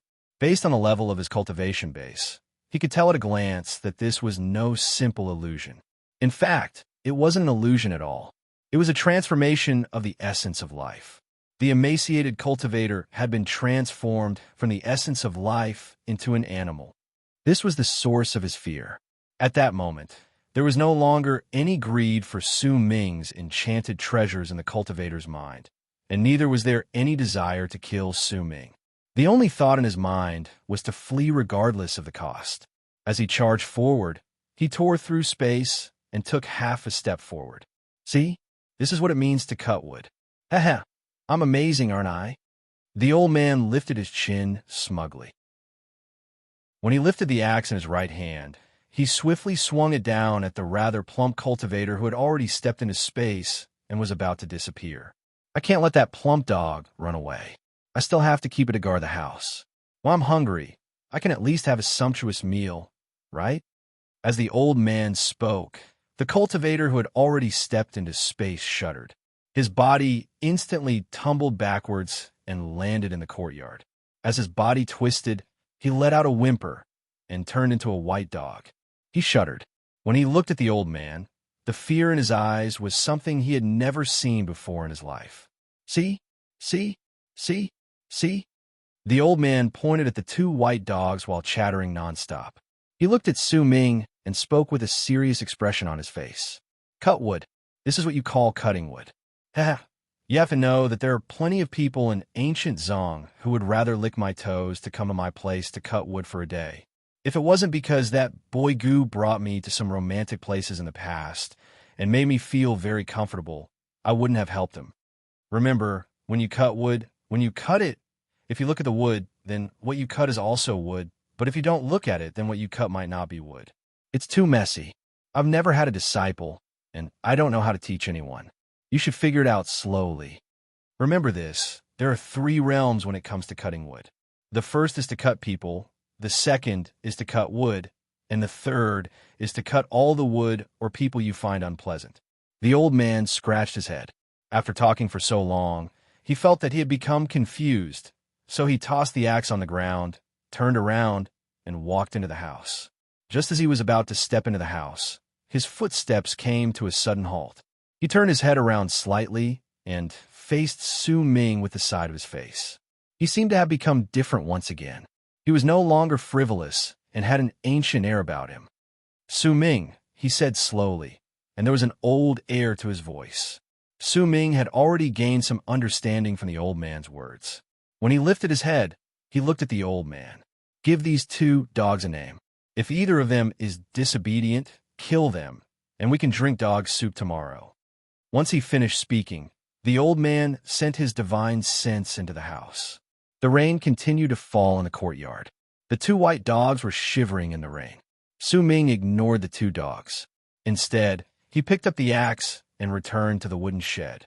As he stared at the axe, a contemplative look appeared in his eyes. His expression was calm, but in truth, a huge storm had already raged in his heart. He had never doubted the old man's level of cultivation, but he did not expect that the act of cutting wood could reach such an astonishing degree. This had already surpassed all divine abilities and arts. Cutting life matrix. A glint appeared in Su Ming's eyes. He could not forget what had happened. In fact, to him, this was no longer something a cultivator could do. It had already turned into a serendipity. A serendipity, Su Ming mumbled. His gaze landed on the 2 white dogs in the courtyard. In silence, he lifted his right hand, and the clothes and storage bags that previously belonged to the 2 white dogs flew to him. You are white 3. Su Ming pointed at the rather plump, white dog. You are white 3. Su Ming's gaze landed on the 3-legged white dog. The 2 dogs stood there silently, their faces filled with grief. Apparently, there was nothing they could do but shiver in the rain. Their cultivation bases had been completely sealed after they had been turned into livestock. Even if they were still alive, they would be better off dead than alive. The humiliation and fear caused the two white dogs to be filled with grief and indignation. They were not dogs. They were cultivators. They were the sect elders and Tao paragons of one Tao sect. They could summon wind and rain in ancient Zong. And in fact, they stood at the peak, but now this contrast was something they could not accept. Even if you want to die, you won't. Even if you die, I have a way to make you continue being reincarnated as guard dogs. If you can be loyal, then perhaps after some time, I will ask the old man for mercy and give you a chance to become cultivators again, Su Ming said faintly. I'll give you one night to think about it. Once Su Ming finished speaking, he lowered his head to look at the axe in his hand and sank into deep thought. I saw some things in the group today, and I could pretend that I didn't see them. After all, it's very beneficial to me, but I can't do it. I can't pretend that I didn't see them. There's some words that come from the bottom of my heart that I'll say to all of you here. I originally wanted to put them in a single poster, but in case someone says that I'm putting on a show, I decided to post them here. I'm going to use my outburst to move all of you to vote for the monthly votes. I don't want to bring any burden to all of you because I'm fighting for the monthly votes. When we fight for the monthly votes, we can win or lose. Winning or losing is normal, but I don't want to lose everything and everyone just because I win the monthly votes. Everyone is the most important. As long as all of my fellow Taoists can feel my blood boiling during November, that will be enough. He wrapped his fist in his palm and bowed deeply. Chapter 1550. The rain gradually stopped during the morning. When the sun rose, Su Ming woke up from his deep thoughts. When he lifted his head, he saw the two white dogs wagging their tails and looking at him pitifully. Clearly, with the two people who were once cultivators, they were unwilling to die just like that. Even if there was the slightest possibility that they could survive, they did not want to give up. Su Ming's expression remained the same, but he was laughing coldly in his heart. He had never been the type to show mercy to his enemies. His words at night were not a lie, but whether or not it would come true would depend on the two white dogs' performance in the future. Big White, White 3, let's go. Su Ming stood up and walked to the door to the courtyard. Once he pushed it open, he walked out. The two white dogs quickly followed behind him, especially the three-legged one. When it ran, it was not much slower. Just like before, Su Ming went to the west of the village and bought a pot of wine for the old man. On the way, he ran into quite a number of villagers. All of them smiled and greeted him in the morning. They were also very interested in the two white dogs behind Su Ming. It was especially so for the children. They surrounded the two white dogs and were incredibly curious about how the three-legged dog could run so quickly. Soon, when Su Ming returned to the courtyard, the children outside laughed and left. All of them had curious looks on their faces. Clearly, they wanted to go home and tell their parents what had happened that day. Once Su Ming closed the door to the courtyard, he placed the pot of wine by the side of the door. Suddenly, he frowned and turned his head around to look at the two white dogs. You were once cultivators, so you can abstain from eating, right? You don't need to eat, right? The two white dogs' expressions became even more indignant, and they nodded. Su Ming did not speak. He picked up the axe and sat down on the wooden stump to begin chopping wood for the day. Every single time he lifted the axe, the two white dogs would shudder. Clearly, they were still traumatized by the previous night, and they would not be able to recover within a short period of time. Banging sounds reverberated through the village in the morning. All the people knew that the young man called Su Ming had started cutting wood again. When the sun was high in the sky and it was almost noon, the door to the house was pushed open. Only then did the old man in the small robe stretch his back and walk out. The moment he walked out, the two white dogs were so terrified that they tucked their tails between their legs and ran toward Su Ming. To them, Su Ming was clearly much gentler than the old man. This old man was definitely the most terrifying existence they had ever seen in the world. The old man picked up the wine jug and walked out into the courtyard. He looked up at the noon sun and said loudly, It's good to sleep early and wake up early. It's good to wake up naturally, and it's good to drink a jug of wine after you wake up. Eating dog meat after drinking is good for your health." Light shone in the old man's eyes. He stared at the two white dogs under Su Ming's feet, then looked around, as if he was wondering which one he should eat today. "Su Ming, which one do you think we should eat today?" The old man took a few brisk steps forward and crouched down to look at the two white dogs. He gulped. Su Ming ignored the old man and continued cutting wood seriously. In his mind, the old man's two axes from the previous night kept appearing nonstop. When the old man saw that Su Ming did not answer, he lifted his head in surprise and went to stand in front of him. He crouched down and let out a loud roar. "Wake up!" Su Ming frowned. He could accept the old man's strange personality, but he was not used to the old man's occasional roars that sounded as if he had gone mad. It was especially so when Su Ming was immersed in some sort of epiphany. This sort of roar would instantly wake him up. "Boy, your comprehensive abilities are too strong. When did I ever doze off when I was cutting wood? I was awake every single time I swung the axe. Don't think about gaining an epiphany, gaining an epiphany, gaining an epiphany. Aren't you tired of trying to gain an epiphany? Don't think about random epiphanies. Cutting wood is cutting wood. Don't slack off, be serious." He didn't want to think about anything else in his mind. He just had to focus on chopping firewood. "All right, let's talk about something serious. Tell me, which dog should we eat today?" The old man asked with a serious expression on his face. "I think that we can choose not to eat these two first. After all, we need someone to guard the house." Over the past few months, Su Ming had also learned how to communicate with the old man. At that moment, he also had a serious expression on his face. He first thought about it for a moment before speaking seriously. Just as he expected, when Su Ming's expression appeared, the old man also maintained a serious expression. He scrutinized the two white dogs, who were so terrified that they were trembling. Then, he stroked his chin as if he was thinking about Su Ming's words. You're right, very right, very right, very right." The old man thought about it for a long time before he nodded seriously. Once he said those words, the two white dogs immediately sighed in relief in their hearts. When they looked at Su Ming, gratitude appeared on their faces, but I want to eat them. Immediately after, the old man looked at Su Ming. Because of it, the two white dogs immediately became nervous again.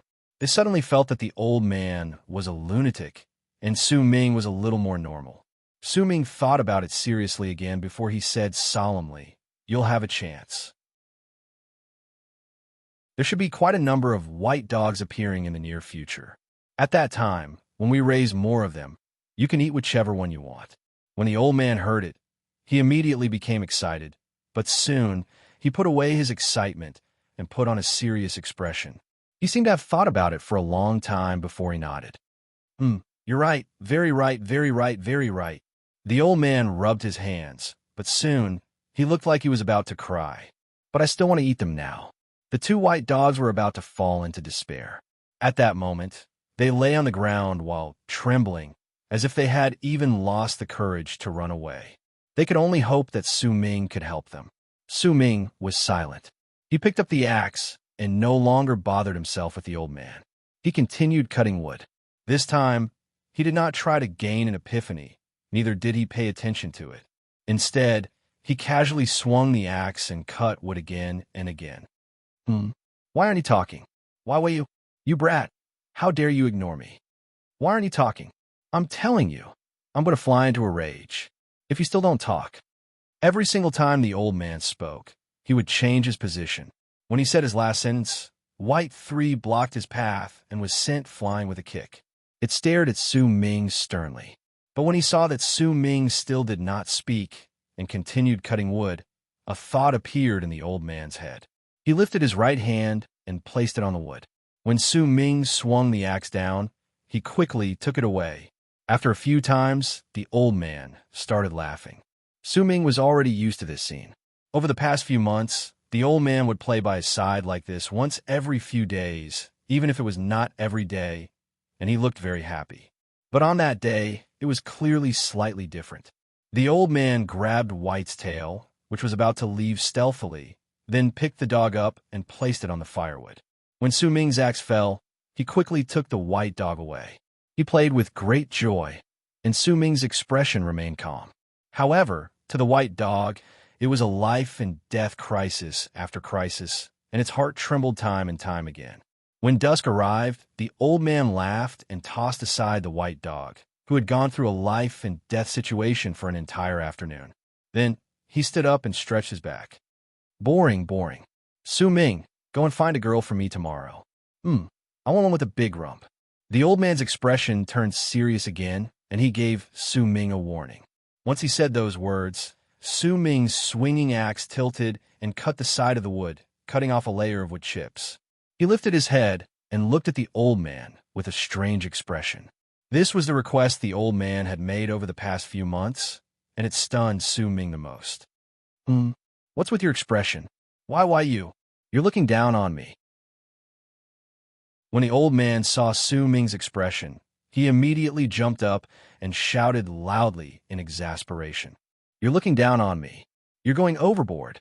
I'm also a man. I'm a man. So what if I want a girl? Is my request too much?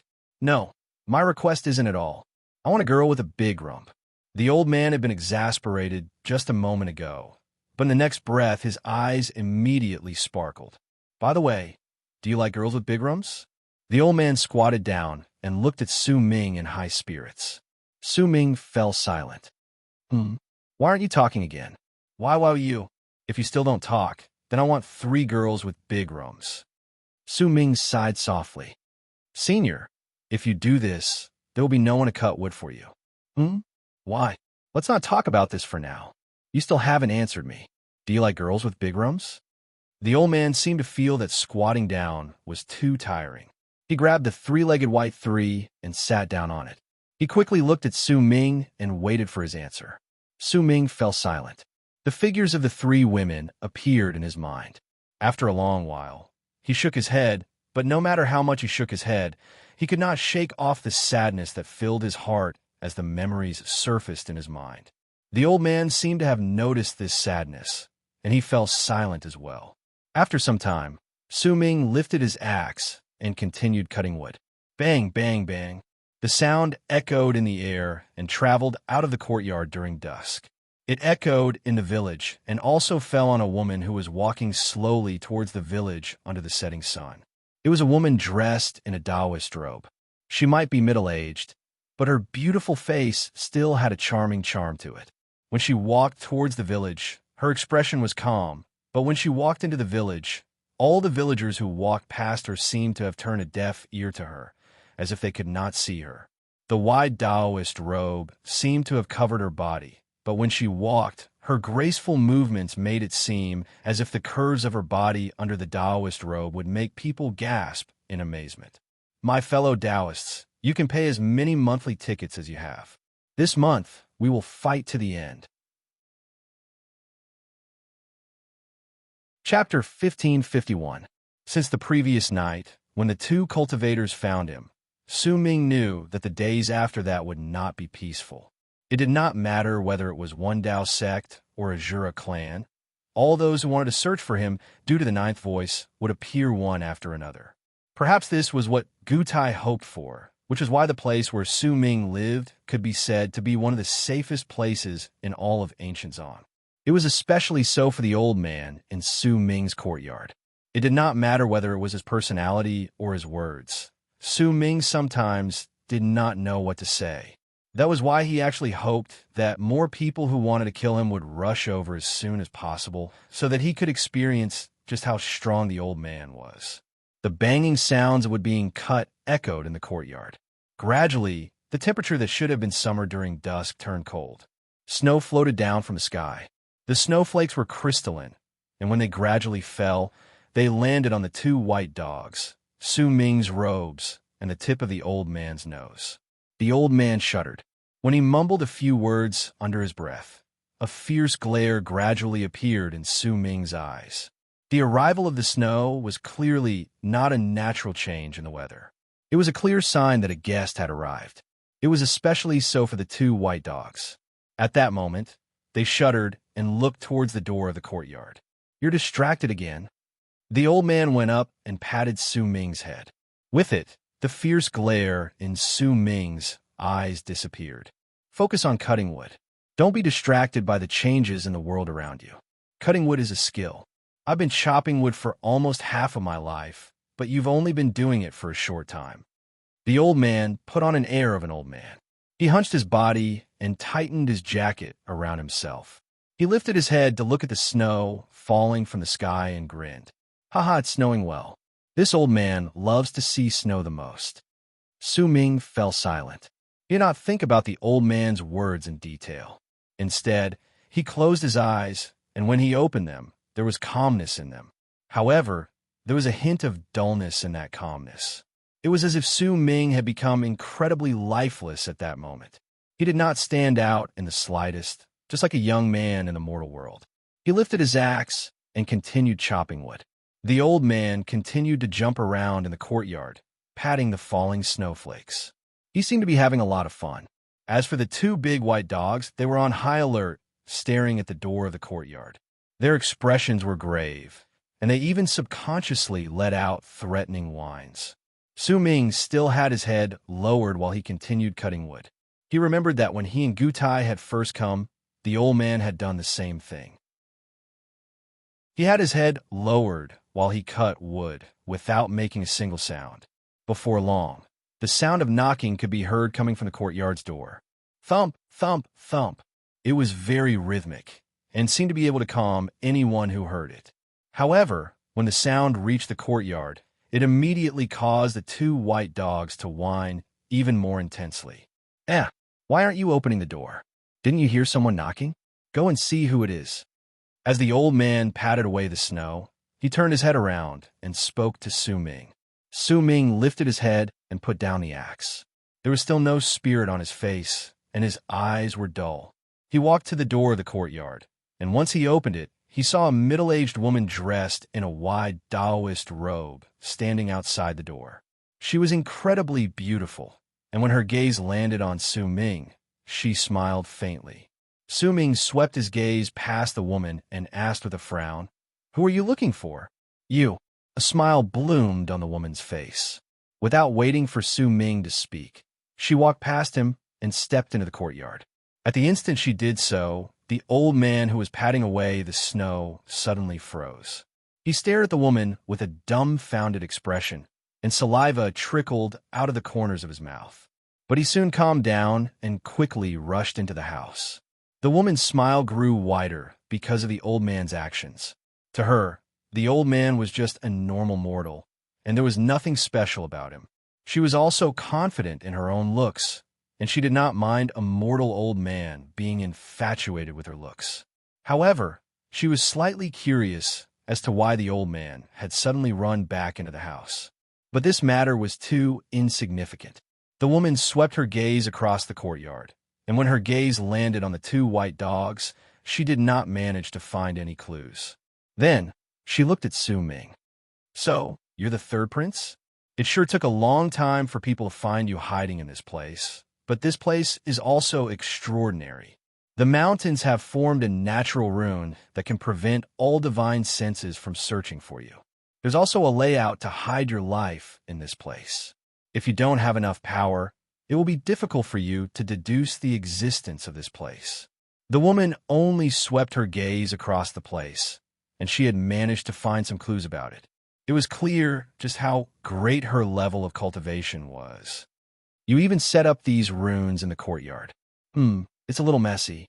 Someone should have come here before me recently, judging by their presence." The woman opened her eyes slightly, and a smile appeared on her lips. "It's two Tao paragons. Looks like I didn't underestimate this place. The only person in Seven Moon's sect who could do this should be Gutai." The woman's words made it seem as if she could stand on equal footing with Gutai. This also showed that her level of cultivation was definitely not that of a Tao paragon. She spread her divine sense outwards, but soon she frowned. Just as she was about to speak, Su Ming sat down on the wooden block again. He picked up the axe and continued chopping wood. "You're quite interesting, lad." The woman stared at Su Ming, and her smile became even happier. When she arrived in front of him, she bent her back slightly, revealing the beautiful curves of her waist and bottom under the Taoist robe. "I haven't introduced myself yet. I am Ji Wu Meng, the great sect elder of Azura clan, Immortal Ching Han. Third prince, are you interested in coming to Azura clan to train? The woman's smile was incredibly beautiful. Her skin was fair, and it gave her a face that could make people's hearts pound. But Su Ming still had a gloomy expression on his face as he continued chopping wood. The woman continued smiling. At the instant she got up, the door to the house in the courtyard was suddenly pushed open, and a person dressed in a green scholar's robe that was clearly a little too large walked out. He had a scholar's hat on his head, and his originally messy hair was flung messily over his shoulders. In his hand, he held a fan that was clearly worn out. That person was the old man. When he had returned to the house, it was clear that he had used the fastest time possible to change into a new set of clothes. At that moment, with the fan in hand, he took a few brisk steps forward. His face was filled with excitement, and his eyes shone with excitement. He let out a few fake coughs. "Young lady, this young man greets you." The axe in Su Ming's hand froze for a moment. He had to admit that his calm demeanor had instantly crumbled when the old man said those words. The woman beside him was also stunned, but soon she covered her mouth and giggled coquettishly as she looked at the old man's clothes and appearance. When she looked at the old man's clothes and appearance, her eyes almost turned into crescent moons. "Miss, don't laugh. I like girls with big butts the most. Don't stand in front of my disciple. That boy doesn't like girls with big butts, but I do." The old man opened his fan, revealing the slightly greasy surface of the fan. He lifted his head and put on what he believed to be an elegant look. "Tonight is a beautiful night of flowers and white snow. It's the perfect day for a date with a girl with a big butt. Girl, let's have a passionate and touching love in this courtyard on this snowy night. With the starry sky as our world and the courtyard as our bed, let's have a passionate and touching love. Miss, I love you." The old man's face was filled with love. He took a few brisk steps forward and arrived before the woman, who could no longer laugh. She was stunned. "Ji Wu Meng, huh? Good name, good name. Immortal Ching Han. That's not a good name. Ching Han, that's a lousy name that only people without big butts would have. You should be called Immortal Big Butt. That's right, that's a good name. Su Ming, what do you think of this name?" the old man asked excitedly. Su Ming was silent. He lifted his axe and continued chopping wood. He noticed that the old man had said that he wanted 2 dogs the night before, and 2 dogs had truly appeared. He had also said that he wanted a girl with a big butt, and so Immortal Ching Han had truly come. Immortal Ching Han Ji Wu Ming. A freezing glare shone in the woman's eyes, but a smile slowly appeared at the corners of her lips. She stared at the old man in front of her. In her eyes, he clearly did not have any power. He was just an old man in the mortal world, but unless mortals were extremely lustful, they would not do something so preposterous. "Third prince, is this the person 7 Moons sect placed here to protect you?" The freezing glare in Immortal Ching Han's smile became even colder. "Hey, girl with a big butt, could not talk to him? I'll be jealous," the old man said seriously. But the moment he finished speaking, Immortal Ching Han lifted her right hand and swung it. A mighty pressure that only great Tao paragons possessed instantly enveloped the entire world, making it seem as if it had been sealed in ice. Chilling air spread out in all directions, and snow fell from the sky to cover the world. However, her expression changed drastically in an instant, because her right hand, which she had lifted up, had been grabbed by the old man, and he was pinching it with a dirty look on his face. The beautiful woman's heart was filled with astonishment. She knew very well that, considering the level of her cultivation base, there were no more than 20 powerful experts in the world who could grab her hand while she was unleashing a technique. And yet, this old man in front of her acted as if nothing had happened. He had easily grabbed her right hand. Just as she was about to move back, she noticed that her entire body was sore and limp. At that moment, she did not notice that the 2 white dogs in the courtyard not too far away were watching her with schadenfreude on their faces. "Senior," the woman's face was pale, and with terror, she stared at the old man who had seized her right hand. "Shoo!" The old man placed a finger by his lips and stared at the woman very seriously. While he caressed her hand, his excitement slowly crept up his face. Is your butt big? Su Ming's lifted axe froze again. He sighed and no longer bothered with everything around him. He focused on cutting wood. He believed that with the old man's weirdness, there were truly not many people in ancient Zong who could stop him. Why aren't you saying anything? Why you're also looking down on me? The old man immediately flew into a rage and shouted. The woman's face turned even paler, and the terror in her eyes became stronger. She could clearly sense that her cultivation base was being sucked away by the old man, and as he grew angry, the speed at which her cultivation base was being sucked away became even faster. How many people are with me?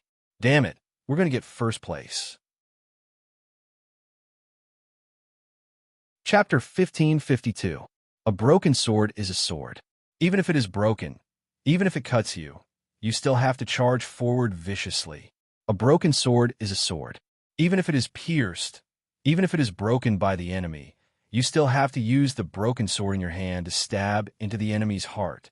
A broken sword is the true meaning of us cultivators not being afraid of a battle. This November, do you dare to accompany me, a man from the Northeast, a fatty who was called a bandit by some people when I was a renegade immortal? Do you dare to fight with the determination of a broken sword? Do you dare to fight with bloodshot eyes? My eyes are bloodshot. This month is difficult, but the more difficult it is, the more I refuse to accept it. Are we afraid? Are we too afraid to fight? That April was the beginning of our rise. That July was the beginning of our glory. That October, we hastily accepted the battle, and it was still as fierce as ever. This November, I need you to stand at the front and fight without fear of anything. I need you to stand behind me and support me. Don't let me fall, even if my body is covered with wounds. No matter who is in front of me, follow me and fight with all your might. The sword is number one. Chapter 1553. Not big. The woman could no longer care about her dignity at that moment. The old man before her gave her an incredibly terrifying feeling, and she could not help but remember a legend. It was said that among the 3 9th-level Tao gods of ancient Zong, one of them was the emperor. He had a mighty will, and the world had to worship him. With his royal blood coursing through his veins and the Tao he inherited, he paid particular attention to the boundless grace of the emperor and the fact that he could not win against 10,000 battles. The woman was not unfamiliar with the other person. He was the supreme progenitor of a Jura clan, Tian Xiu Luo. With a supreme, domineering will, he made the world submit to him and made all lives respect him. That domineering presence filled one of the most extreme peaks of the Tao will of a Jura clan.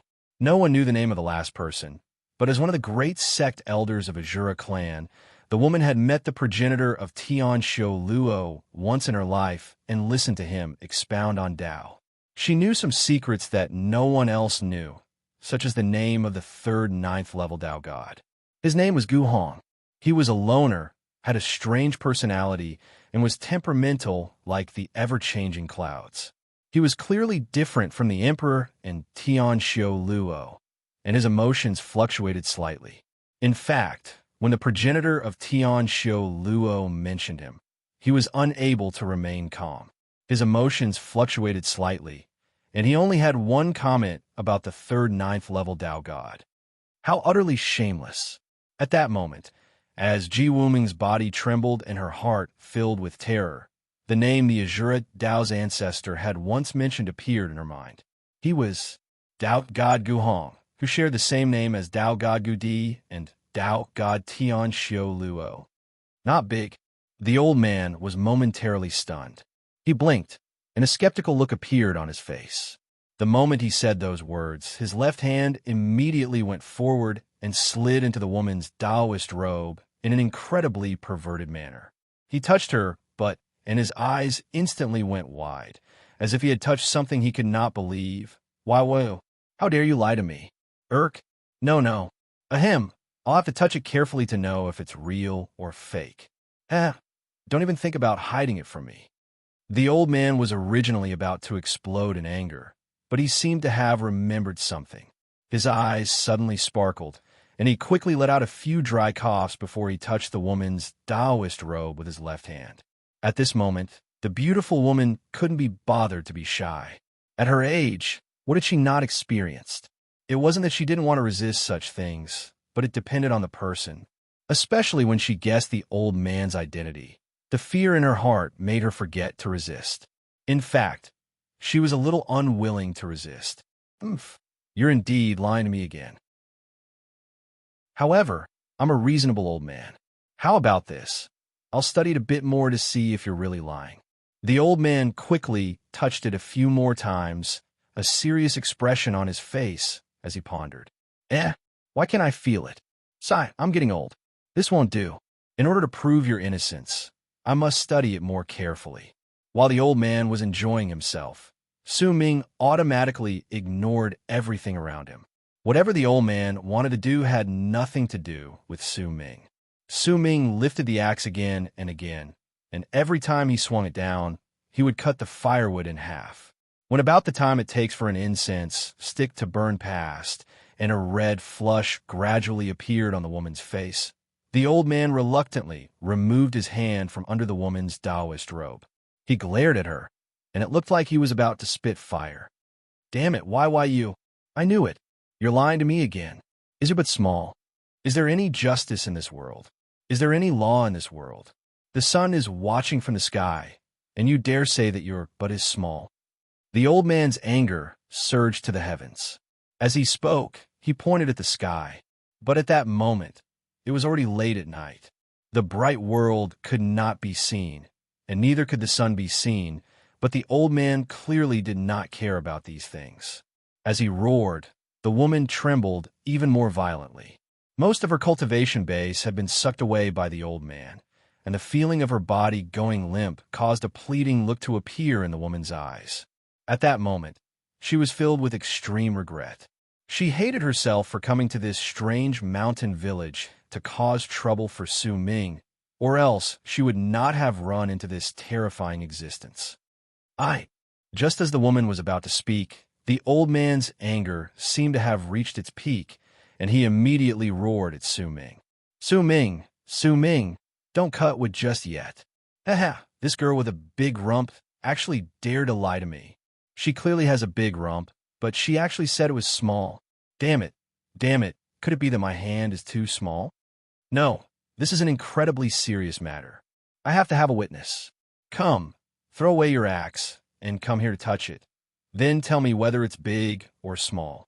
When the old man roared in anger, Su Ming, who originally thought that he had calmed down, became a mess with a bang. He came to a halt and turned his head around to look at the old man with a wry smile. That smile.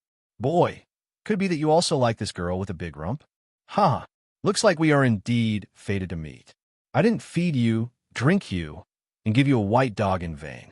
Oh well, I've always been a forthright person, and I've always been loyal to my friends. In the past, Gutai even went with me. Let's not talk about the past. Little boy Sue, don't worry. Tonight, I'll let you sleep in the house, and we'll have a passionate, touching love with this girl with a big rump. The old man said boldly to Su Ming with a smile that said, I understand.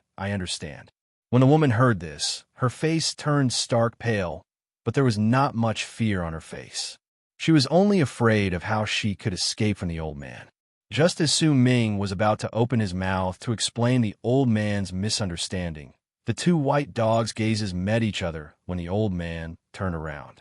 At that moment, the woman's heart let out a loud thump, and her face instantly turned stark pale. In fact, the center of her terror was shifted to the old man. The old man was conflicted. Hesitation and conflict appeared on his face, but it was clear that he was a man who was loyal to his friends and was very forthright. At that moment, he swung his arm, and with a tone that made it seem as if he was very bothered by it, he spoke loudly. Oh well, even if it's furred, it's fine. You two white dogs are in luck.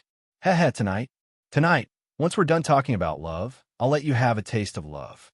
Senior Guhong, The fear on the woman's face became even stronger than before. In her anxiety, she immediately screamed shrilly. She believed that with the old man's status and level of cultivation, since he said it, he would definitely do it. What did you say? What did you call me? Damn it, this is a secret. Why you? My name is Gu Hong, but this is a secret. I hate it. I hate it. Su Ming, why aren't you coming over to prove it? Let's see whether her rump is big or not. White smoke seemed to be coming out of the old man's head at that moment. Red appeared in his eyes, and when he looked towards Su Ming, he looked as if he would explode with rage if Su Ming did not touch her and think that he was looking down on him. Su Ming fell silent, but soon a faint smile appeared on his face. When he did so, a calm look appeared on his face again. He swept his gaze past the woman and spoke languidly. It's just as you said, Senior. This female cultivator is indeed lying. You don't even need to touch her, and you know? The old man looked at Su Ming doubtfully. I have long since reached the point where I don't need to touch her. I can tell just by looking at her. Senior, you will need to practice this more, Su Ming said with a smile and a relaxed expression on his face. When he said these words, the old man was stunned. After a long while, his gaze towards Su Ming suddenly became filled with an enthusiasm that had never appeared before. It was as if he was a kindred spirit. Ahem, can you tell me, how did you manage to tell? Teach me this. Why don't we trade? I have quite a lot of good stuff with me, and some incantations that could be repeated 7 or 8 times in a row, the old man quickly said. You can only understand it, not explain it with words. Makes sense, makes a lot of sense, makes a lot of sense, it's too. Darn it all, bullsh asterisk T, you're toying with me. The old man instinctively wanted to nod, but when he was halfway through his sentence, he seemed to have come to a realization, and he immediately flew into a rage. Su Ming arched his eyebrows, and his gaze instantly turned fierce. Once his gaze landed on the woman, he spoke faintly in the span of a few breaths. You've practiced cultivation for 38,792 years, lost your virginity at 39 years old, had 19 partners in your life, and your butt is as wide as 4 palms. Su Ming's expression was incredibly calm, but when he spoke, shock filled the old man's face. Nonsense. The woman was just about to speak, but she was immediately cut off by the old man's face, which was filled with admiration. Powerful man, powerful man. I didn't expect this. Little boy Su, you're a powerful man. I still have to thank you for your guidance, Senior. Su Ming smiled faintly. I wouldn't dare to give you guidance. We should be sparring. It's already late, so I won't be talking to you anymore. I have to go talk about love with this girl with a big rump. The old man's eyes shone. He grabbed the woman's hand excitedly and ran towards the house. The woman had no choice but to be dragged back into the house. Senior Gu Hong, I'm the great sect elder of Azura clan. You can't do this. Progenitor Tian Xiao Luo is... The woman quickly said, but before she could finish speaking, the old man roared. Damn it, don't mention that old bastard from Tian Xiao Luo Dao. If I want to find a girl with a big rump, no one in ancient Zong will dare to say no. Not even that old bastard from Tian Xiao Luo Dao. It doesn't matter whether it's that old bastard or that old coot from the royal capital. Both of them have families and businesses. I'm alone. Who would dare to provoke me? The old man's words were incredibly arrogant. He brought the woman back into the house, and with a bang, he shut the door. By the way, little boy Su, why aren't you coming in? Hurry up and come in. Soon, the door to the house was opened again, and the old man stared at Su Ming with a serious expression. This is a serendipity for you. You have to think about it carefully. Are you coming in or not? Mutin River experienced an even greater snowstorm than last week. It was as if someone had cast a divine ability and frozen the city. Flights could not take off, roads were blocked, and trains no longer seemed to be able to enter or leave the city. I heard that a building in the north of the city had collapsed, and almost all the cars on the streets could not move an inch. They were sunk deep into the snow. Wei Xin uploaded a few pictures of the snowstorm. Even I, a northerner, find this sort of snow rare. My fellow Taoists, you must take a look. Chapter 1554. Su Ming's eyes focused. There were times when the old man's expression was stern, causing others to be unable to tell when he was truly stern and when he was just pretending. However, when Su Ming looked at the old man at that moment, for some unknown reason, he had a vague feeling that the old man had never been so stern before.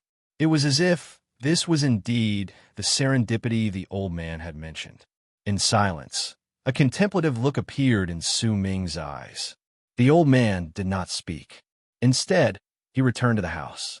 The door was ajar, as if it was a choice, accepted. Su Ming mumbled softly.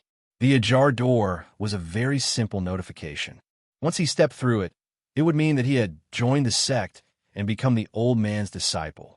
With the status of a disciple and a master who was basically a tyrant in ancient Zong, it could be said that Su Ming's path in the future would be smooth. This was clearly Gu Tai's goal. He had brought Su Ming to this place for this. After several months of tests, Su Ming had obtained the old man's acknowledgement at that instant, and that was why the half-open door had appeared. If he was truly the third prince, then once he stepped through the door, it would be the same as him taking half a step into the realm of the emperor. He would be ahead of the first and second princes, and with the old man's personality, he would definitely be an incredibly protective person. However, what stopped Su Ming from taking that step was not the door, neither was it the unreliability of the old man, and neither was it the beautiful woman who had fallen in love with him. Su Ming did not care about these things because he knew that sometimes in a person's life, what he saw with his own eyes and heard with his own ears might not be the truth. There is naturally a deeper meaning behind the old man's actions, and when he saw the half-open door, Su Ming understood the old man's thoughts. However, what he cared about, he was not the third prince. This thought echoed continuously in Su Ming's heart. He continuously told himself that this was a possession between him and Xianzong. He could enter Seven Moon's sect, get to know Gu Tai, and acknowledge Su Zhongfan slightly, but in truth, all of these were just on the surface. In Su Ming's heart, he did not acknowledge any person or thing in the world. That was because he didn't want to have any ties or shackles in this world. If he did, he was afraid that he wouldn't be able to tell where he was. Entering the sect was a small matter, but with Su Ming's personality, he knew that if he chose to step through that door, then he would truly form a connection with the old man, and once that connection appeared, it would be the same as the first thread appearing in a huge net that was about to be woven. Once the threads and threads formed a perfect net, Su Ming would be enveloped within it. How could he not be silent? Time trickled by. When an hour later, the door to the house slowly opened completely, and the woman walked out with a pale face. Her clothes were still intact, and when she walked into the courtyard, she turned her head around to cast a glance at the house with terror on her face, then looked at Su Ming with a complicated expression before she wrapped her fist in her palm and bowed deeply. I have offended you in the past. From now on, wherever you go, I will avoid you. If you become a great Tao paragon, I will give you a great gift, the middle-aged woman said.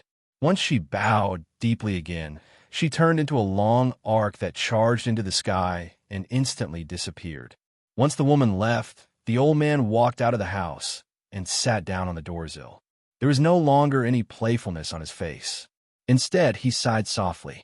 I've never taken in a disciple in my life, and I don't know how to take in a disciple either. I thought that if I wanted to take in a disciple, I would have to give him a great gift. That's why I thought that I might as well give you the power of a great Tao paragon.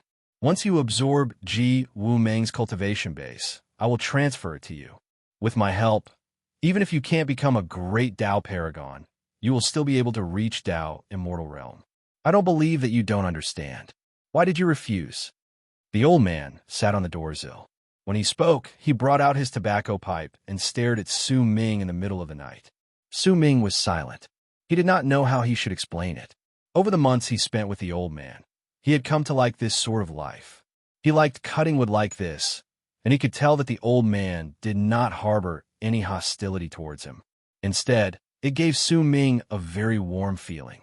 Do you know that if you come under my tutelage, with your royal blood coursing through your veins, I can bring you straight to the royal capital to meet your father.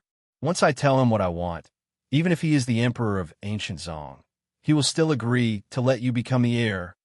If he doesn't agree, I can kill your two royal brothers.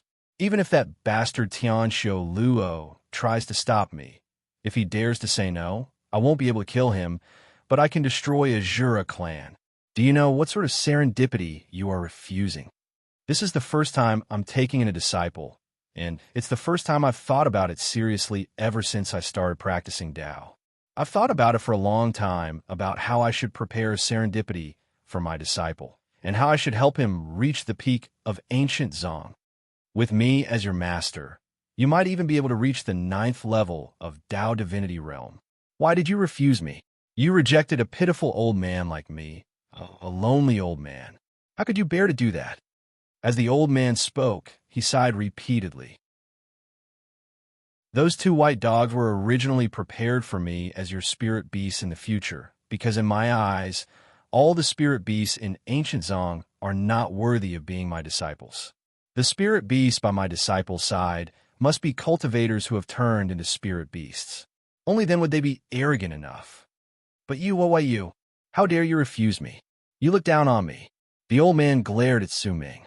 Su Ming stared at the old man quietly. His heart had already been touched at that moment. With Su Ming's experience, even though the old man's level of cultivation was much higher than his, and he was also much older than him, Su Ming was not an ordinary cultivator. His life's experiences allowed him to tell just who was truly good to him. It was just like the old man in front of him. Even though the two of them had only known each other for a few months, he was one of the few people Su Ming had met in ancient Zong who treated him sincerely. Su Ming sighed softly. He slowly lifted his head and stared at the stars in the sky. With a swing of his right hand, the heads of the two white dogs immediately tilted to the side, and they fell unconscious. From the moment Su Ming gave them names, he knew the old man's intentions. He was not giving them names, but branding their life matrices. If I was truly the third prince, then with the kindness you have shown me, how could I not come under your tutelage? Su Ming still said those words. He knew that he should not say them, but in the end, he still said them. There were times when he could not always think too much. He had to ask his own heart. The old man was momentarily stunned. He lifted his head and stared at Su Ming. I am not the third prince. It's just as I told you, senior. My name is Su Ming, not Xian, Su Ming said softly. When his words echoed in the area, the old man's pupils shrank slightly. The old man's pupils constricted slightly as he spoke slowly. Continue. I shouldn't be someone from this world. My homeland is a butterfly called Harmonious Morris Alba. I was born in its wings, and that place is known as Arid Triad Expanse Cosmos. In the end, Harmonious Morris Alba died. It was destroyed by a cultivator called Xianzong, and once I witnessed all my friends and family die, I chose to possess Xianzong. When I woke up, I was already here. I was known as a prince, and I had a new name, Xian, Su Ming said softly after remaining silent for a moment. Silence filled the courtyard in the middle of the night. Once Su Ming finished speaking, the courtyard instantly fell into dead silence. Su Ming did not continue speaking. The old man also closed his eyes and fell silent. When an hour passed, the old man opened his eyes slowly, and a solemn look appeared on his face. You suspect that this place is fake and believe that this is a world formed from Xianzang's memories when you possessed him. In fact, you are worried that everything you experienced is in truth what Xianzang experienced in the past. That is why you don't want to form a connection that you cannot sever with all the people here. You believe that as long as your level of cultivation reaches Xianzang's level, you can successfully possess him. This is also why you don't want to come under my tutelage. But have you ever thought about, what if this place is real? The old man asked softly. When he spoke, Su Ming lifted his head and looked at the old man without any hesitation. My homeland is an arid triad. The old man was silent. After the time it takes for an incense stick to burn, he sighed. A hint of bewilderment appeared in his eyes, and his hoarse voice echoed in the night. Do you still remember the question you asked me on the first day you came here? I asked you what I wanted to sever, senior. Su Ming answered after some time had passed. Many years ago, when I reached the 9th level of Dao God Realm, when I commanded the winds of ancient Zong and searched for boundless Dao Realm, I looked at my reflection in the water beside a lake, and I suddenly felt lost. Was the person in the lake me, or was the person outside the lake me? That bastard from Tianxiu Luo said that I had gone mad, and the ancient emperor said that I had gone astray, but I understood my heart. At the moment I saw the lake, I asked myself that question, but I couldn't find the answer. I practiced cultivation for my entire life and came to understand everything. I searched for the truth and searched for an answer to my questions, but at that moment, I couldn't find an answer. From then on, I didn't know whether the world I was in was real or fake. I also thought that I might have gone mad, so I was cutting wood here, but when I lifted my axe, I didn't know whether I wanted to cut the real thing on the left or the fake thing on the right. While I could cut down with my axe, I would know boundless Dao realm. This is also why Tianxiu Luo and the ancient emperor were wary of me. The old man said slowly. There was a dazed tone in his voice, and it turned into a soft sigh. Because I came into contact with the true essence of this world. And now, your words coincide with my Tao. Su Ming, tell me, should you be my disciple? Become my disciple and help me cut down on this Tao. What do you say? The old man stood up slowly and looked at Su Ming. If this world is real, then the two of us will stand tall in ancient Zong. If this world is fake, then even if I have to cut down on my own Tao, I will help you successfully possess it. At the instant the old man stood up straight, a presence that caused the entire world to roar swiftly spread out from his body. It was a person whose words carried enormous weight. It was a person who never went back on his word. The single chapter yesterday caused some misunderstandings and troubles. I apologize to the readers on both sides for not thinking things through. It's just my personality. When I want to fight, I can't control my murderous aura. It's like this when I'm the defying immortal, but it's been a long time since I showed it to you. I hope that you can understand me. Tomorrow, I will start from the end of the month, and I will continue doing so at 4 chapters a day. While I can no longer persevere, Demon Army, defying immortal, support me and don't let me fall. Chapter 1555.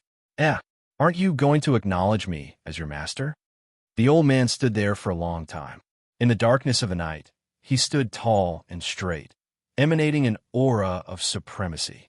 It was enough to cause the hearts of many cultivators to tremble and their blood to boil.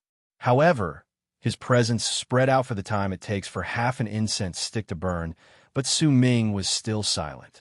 The old man immediately returned to his usual self and shouted in anger. Why, you don't respect the old and cherish the young. It's rare for me to be so domineering, yet you still refuse to acknowledge me as your master. Are you trying to anger me to death? Fine. If you don't acknowledge me as your master today, I won't sleep or eat. If I don't sleep, my body won't be well. If I can't sleep and wake up naturally, my body won't be well. If I can't eat dog meat, my body won't be well. I'm not in good health. If I don't eat, I'll die. The old man came to Su Ming's side and shouted. Su Ming smiled wryly. As he looked at the old man before him, he sighed softly and stood up. With a swing of his arm, he knelt down before the old man. Su Ming has only acknowledged one master in his life. Today, I will acknowledge him as my second master. Master, please accept this bow from your disciple. The old man immediately beamed with joy, but soon he forced himself to put on a stern expression and tried his best to make himself look more stern, but the joy on his face could not be hidden. After letting out a few fake coughs, he lifted Su Ming up with a beaming face and patted his chest while speaking loudly. All right, the old man said arrogantly. If anyone bullies you in the future, just say my name. Those who know me will immediately piss their pants in fear. Those who don't know me, we'll talk about that later. Disciple, tell me, what do you want? As long as you say it, I will climb mountains of swords and seas of fire, go through water and tread on fire, and fly into a rage. In any case, that's what I mean, I will do it for you. If you say you want to eat that big white dog, then the two of us will stew the dog meat overnight. If you say you like that girl with a big butt, then damn it, I'll go snatch her for you. Tell me, what do you want? The old man flicked his sleeves in a very mighty manner. As long as you ask, this old man will definitely be able to do it. Yet before Su Ming could speak, the old man immediately blinked and looked at him awkwardly. You won't make any excessive requests, right? For example, destroying one Dao sect, slaughtering a Jura clan, snatching ancient emperor's throne, and so on. These. Ahem. Su Ming sat down on the wooden block once again and retorted, You can't do all of this. Who said that? Who said that I can't do it? You're looking down on me. I can do it. If this old man wants to do it, it would be as easy as snapping a finger. This is nothing. This old man is invincible. The old man immediately blew his beard and glared at him, looking as if he was being humiliated. Ahem, since you don't believe me, then let's put this argument aside for now. I'll tell you about my divine abilities first. I have two great divine abilities. One of them is to use an axe to chop people. That's what I call a pleasure. I've researched it, and I can chop off a person's head and body. I can chop off anything I want. The strength of this divine ability is so great that there is no one in ancient Zong that I can't chop off. My second divine ability is to absorb cultivation base. Haha. Speaking of which, I invented this myself.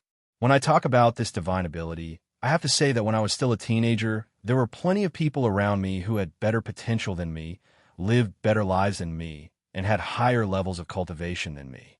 In my anger, I started chopping people, and as I chopped, I came up with this divine ability to snatch cultivation base. As long as I fancy someone, I'll immediately snatch them away. No one will be able to escape. The old man looked very smug. As he spoke, he squatted down beside Su Ming and whispered, It's especially so for female cultivators. They're even more effective. My good disciple, when you have time, you must try it. Come, I'll teach you this divine ability now. As the old man spoke, he suddenly grabbed Su Ming's right hand and squeezed it. Immediately, a brand appeared on Su Ming's right palm like a brand. It was the mark of a moon. When it appeared, Su Ming did not feel much about it, but when he looked at it closely, he immediately had the misconception that the brand could suck away his gaze. In fact, when he looked at it closely, he noticed that the air around him seemed to be flowing towards him at that instant. Wisps of it entered the brand on his right palm. With this divine ability, my disciple, you will be invincible. The old man stared at Su Ming seriously, then stood up and stretched. Then, he turned around and yawned before he walked back to his house. Continue chopping wood. Since you're my disciple now, you'll have to double the amount of wood you can chop in the future, and then you'll have to get more wine money. Haha, or else I'll chase you out of the school. As the old man spoke, he returned to his house. Su Ming lowered his head and smiled wryly. No matter what he did, he felt that his master was a little unreliable, but perhaps it was precisely because of this that Su Ming remembered. Tian Xiezi. After a long while, Su Ming picked up the axe and continued chopping wood in the courtyard late at night. Days passed by. The old man would hop out every morning and shout a few words about how good his health was. If he was in a good mood, he would even chase after the two white dogs in the courtyard. Occasionally, he would cackle strangely and say that if he managed to catch up to one of them, he would eat it that night, causing the two white dogs to play with him happily in their fear. Su Ming stayed by the side and continued chopping wood. By then, he had already learned how to not intentionally swing his axe down. Instead, he would naturally cut the wood in half. It was becoming increasingly natural, and he no longer needed to think about anything. Instead, he would occasionally turn his head to look at the bouncing old man and the two white dogs.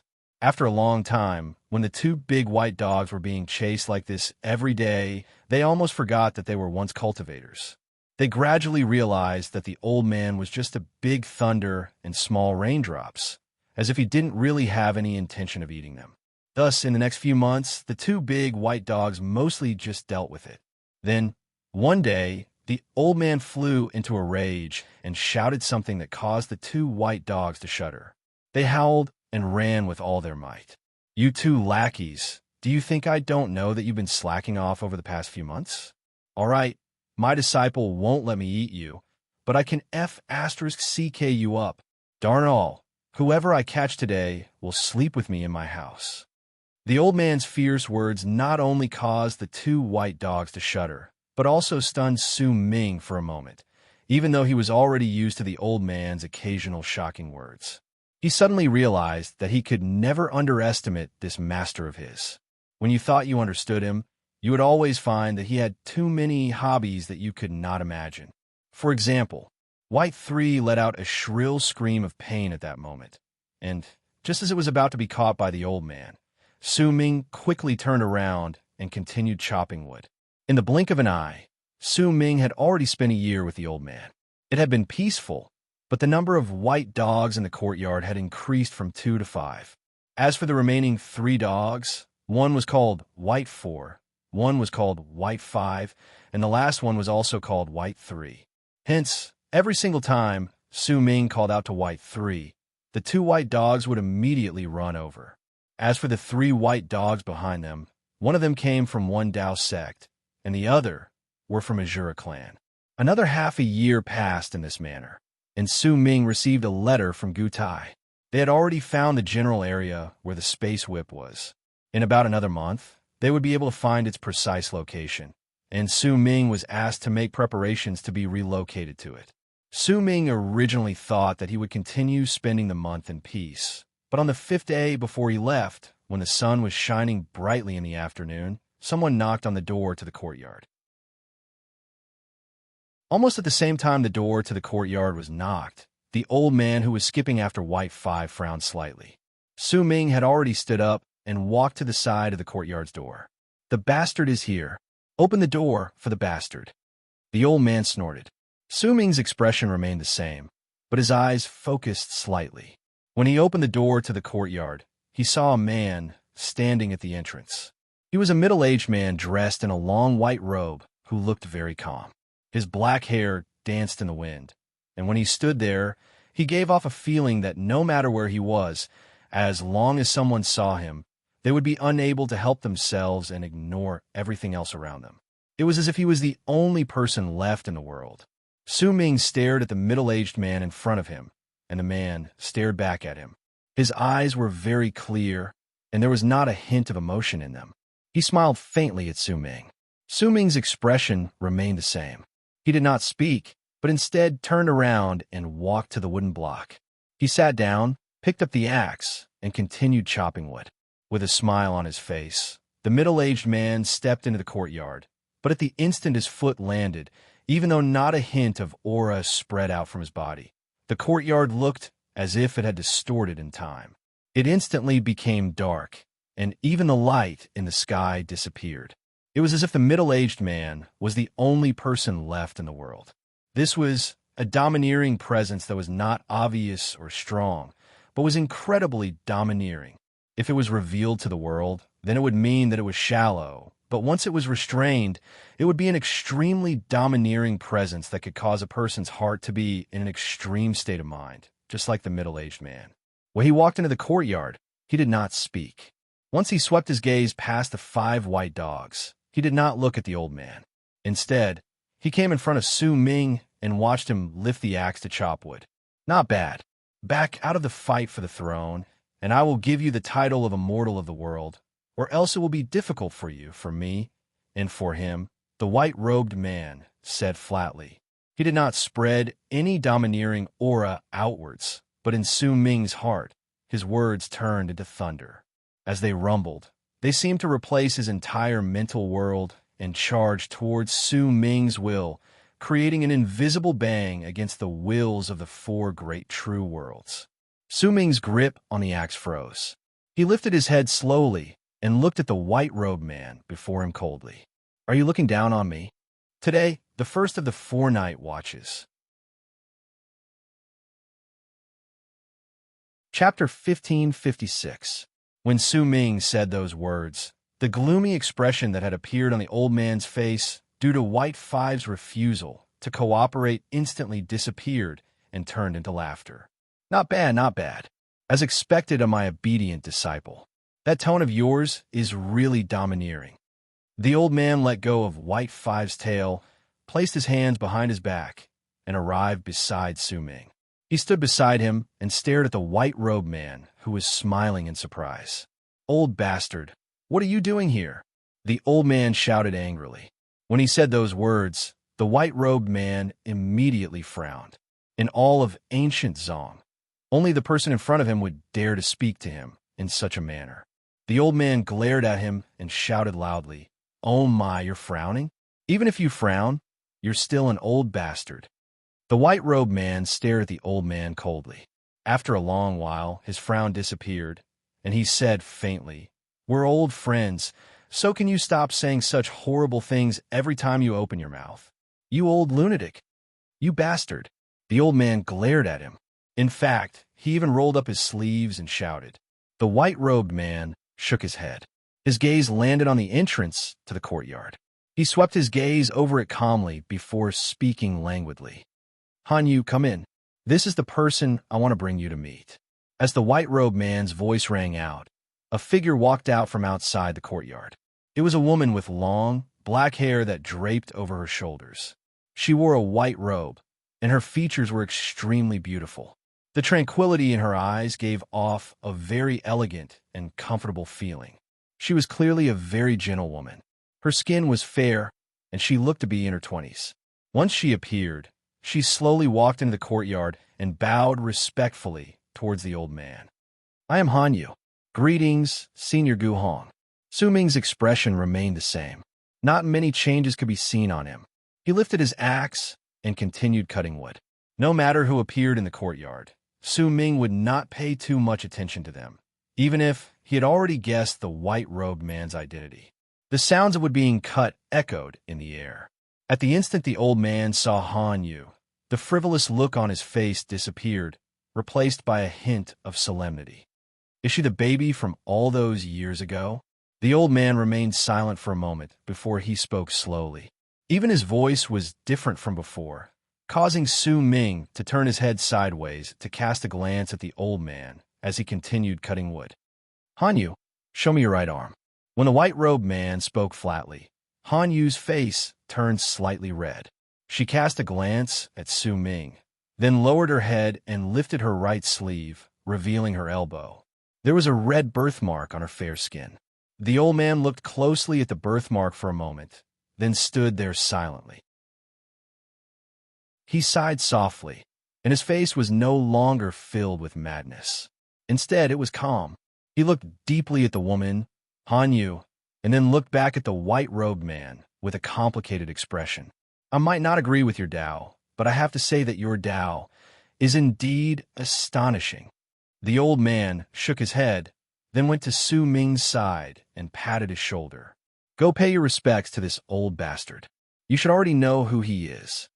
When Su Ming heard his words, his expression turned serious. He put down the axe, got up, and wrapped his fist in his palm to bow towards the man in white. "Greetings, Senior Azura." The white-robed man stared at Su Ming. After some time, he frowned, but soon his frown disappeared. "Do you want to use this person to cut your Tao? But what else is so special about this person besides his blood? Even if he managed to sound 9 Tao spirit voices, it's unlikely that he will be able to attract your interest and be taken in as your disciple, so that you can prove that your mind is lost," the white-robed man said calmly. "As long as you haven't cut your Tao, it will be impossible for you to step into boundless Tao realm. Today is the last time I come here, and my goal isn't to take in your disciple, but to prove that my Tao of Azura in ancient Zong has been verified. I've already been to the royal capital," the white-robed man said faintly. When he spoke, he swept his gaze past the woman called Han Yu, and a gentle and kind look appeared in his eyes. The old man was silent for a moment before he said slowly, "I acknowledge your Tao, but I do not agree with it. I still believe that this Tao is a wrong path." "Wrong path?" "Over the past tens of thousands of years, I have taken in tens of thousands of Hanyas, and none of them have made any mistakes. This is not a wrong path, but my Tao." The white-robed man smiled faintly. Su Ming listened to the old man and the white-robed man's conversation with a pensive look. His gaze landed on Han Yu, who still remained elegant and calm. After scrutinizing her a few times, he gradually frowned. The old man cast Su-ming a glance before he asked calmly, "You can tell as well?" Su-ming was silent for a moment before he said slowly, "She should be a man. He has always been a man, but he was raised as a woman since he was young, which is why even he believes that he is a woman." The old man's calm voice landed in Su-ming's ears, and his pupils shrank.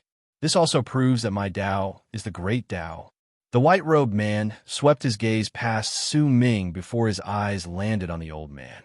"My Tao is like the life and death of all lives, as well as their fates. All of this originally did not exist. The reason why there is life and death and different fates is because the will of the world deceived all lives. It told all lives that they need to live and die, and that is why life and death appeared. It told all lives that they must have their fates, and that is why different fates appeared. In truth, all lives can live forever and exist for eternity. At the instant they are born, they will reach boundless Tao. But all of this is because the will of the world deceived them, causing all lives to believe that they have to live and die. They believe that they have their own fates, and they also believe that the moment they are born, they will continuously search for the truth. For example, Han Yu is an example. She is one of the tens of thousands of examples I have. I raised her since she was young and gave her everything that belonged to a woman. That is why she is a woman. If all the women around her have the same body structure as her, then who can say that she is not a woman? If all the women are changed in this way, then the gender structure of the body can be overturned and exchanged. All of this is proof of my Tao. The white-robed man's voice echoed in the air. When his words landed in Su-ming's ears, his heart trembled. He had seen the old man's determination to seek his Tao before, and at that moment, he sensed the same thing from Tianxiu Luo. Therefore, what I need to do is to sever the will of the heavens and earth that was bestowed upon me when my life was formed, telling me that people have life and death, telling me that life has destiny, telling me that I am weak, and that I need to cultivate step by step to become stronger. So, what I need to do is to sever the will of the heavens and earth that was bestowed upon me when I was formed. When I cut it down, I will reach boundless Tao, and in fact, I will surpass boundless Tao. The white-robed man swung his sleeves, and an intense confidence appeared on his face. This confidence was like his Tao, and it was an extremely domineering Tao. This was because it was clear that the white-robed man not only sought to sever the will that he had been deceived, but also to use this will to control all living things. Your Tao is the true and false Tao of the world. The ancient emperor is the Tao of Kismet, and my Tao is the Tao of deception. The three of us are in the 9th level of Tao divinity realm in ancient Zong, and we have 3 different Taos. It is impossible for all 3 Taos to be great Taos. Only one exists, and that Tao belongs to me. And since you took in the 3rd prince as your disciple, then this person should be connected to your Tao.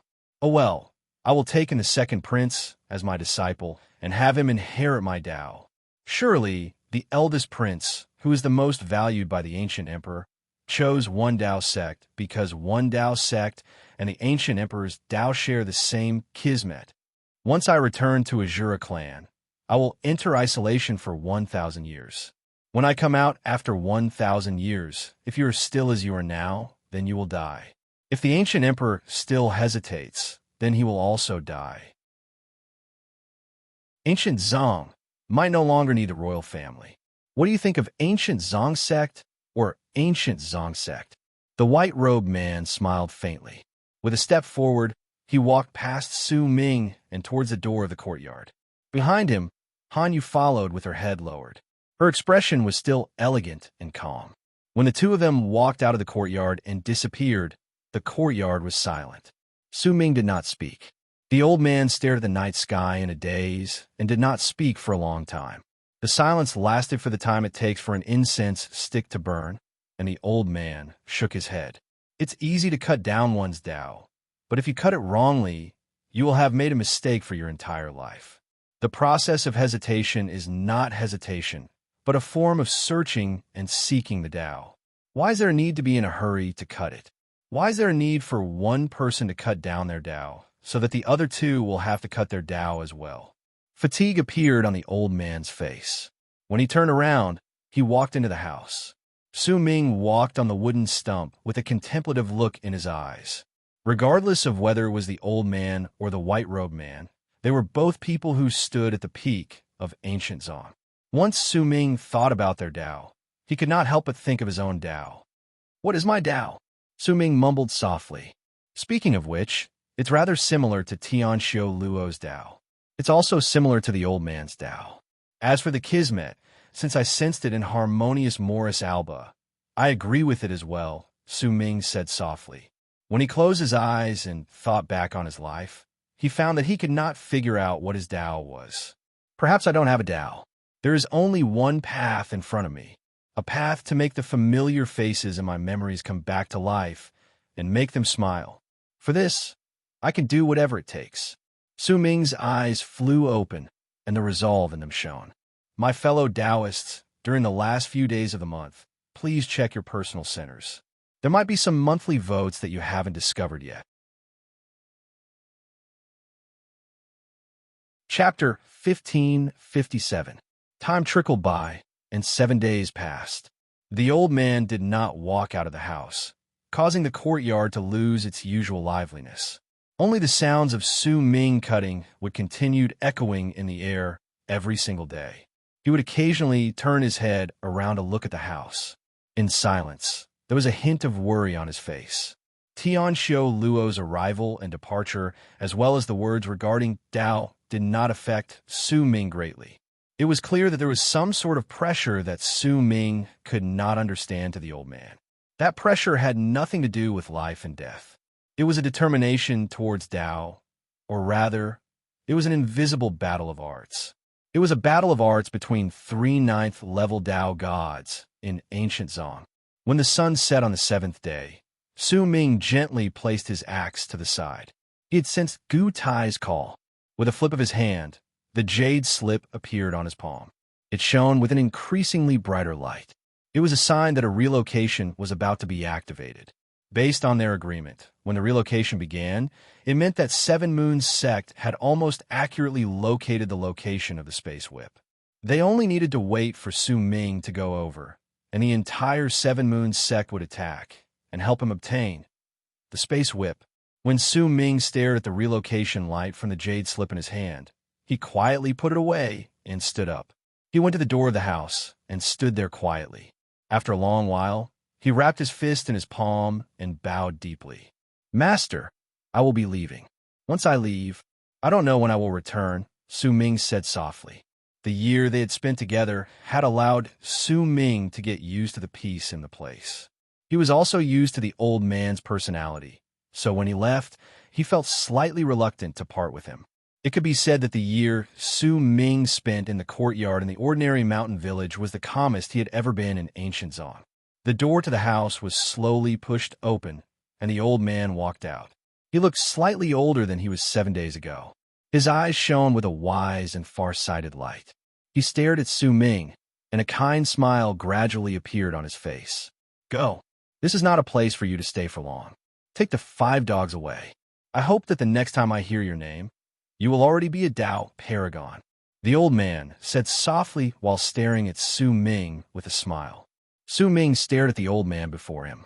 After a moment of silence, he bowed deeply again. "Wait." The old man held Su Ming in his mouth. "I have no use for that axe," said the old man with a smile. "You can take it with you. Remember the 3 realms of using the axe that Master has taught you. The first is to chop people. The second is to chop wood. The third is to chop anything you want to chop." The kindness in his eyes was clearly different from the madness he usually displayed. Su Ming remained silent. He turned around and picked up the axe. Once he put it away, he turned his head around and looked at the old man. "Master, I'm leaving," Su Ming said softly. "Let's go. Remember, I, Lone Zwan's disciple, can't provoke anyone. If someone provokes you, go cut him down. If you can't cut him down, go absorb him. In short, you can't lose." The old man raised his head, and a look of arrogance appeared on his face. It was as if at this moment The craziness that he had once possessed had resurfaced once again. Su Ming looked at the old man. Once he nodded, the jade slip in his hand shone with a powerful relocation light. That light instantly enveloped the area around Su Ming, separating him from the old man's gaze. At the instant Su Ming was about to be relocated, when the old man saw that Su Ming was about to leave, he seemed to have suddenly remembered something and quickly shouted, "Remember, if you run into a girl with a big rump, you must bring her back to me. You might not like girls with a big rump, but I like them." His voice shot through the screen of light and fell into Su Ming's ears, causing a smile to appear on his face. As he smiled, he instantly disappeared from the courtyard. The 5 white dogs also disappeared with him. When the courtyard regained its silence, the old man stood in a daze. After a long while, he sighed softly. The frivolous look could no longer be seen on his face. It was as if he had returned to a year ago. His lonely shadow was in the courtyard, and it seemed to bring with it a desolate air. He quietly walked out of the doorsill of the house and sat down on a wooden stump. He was like a real old man in the mortal world.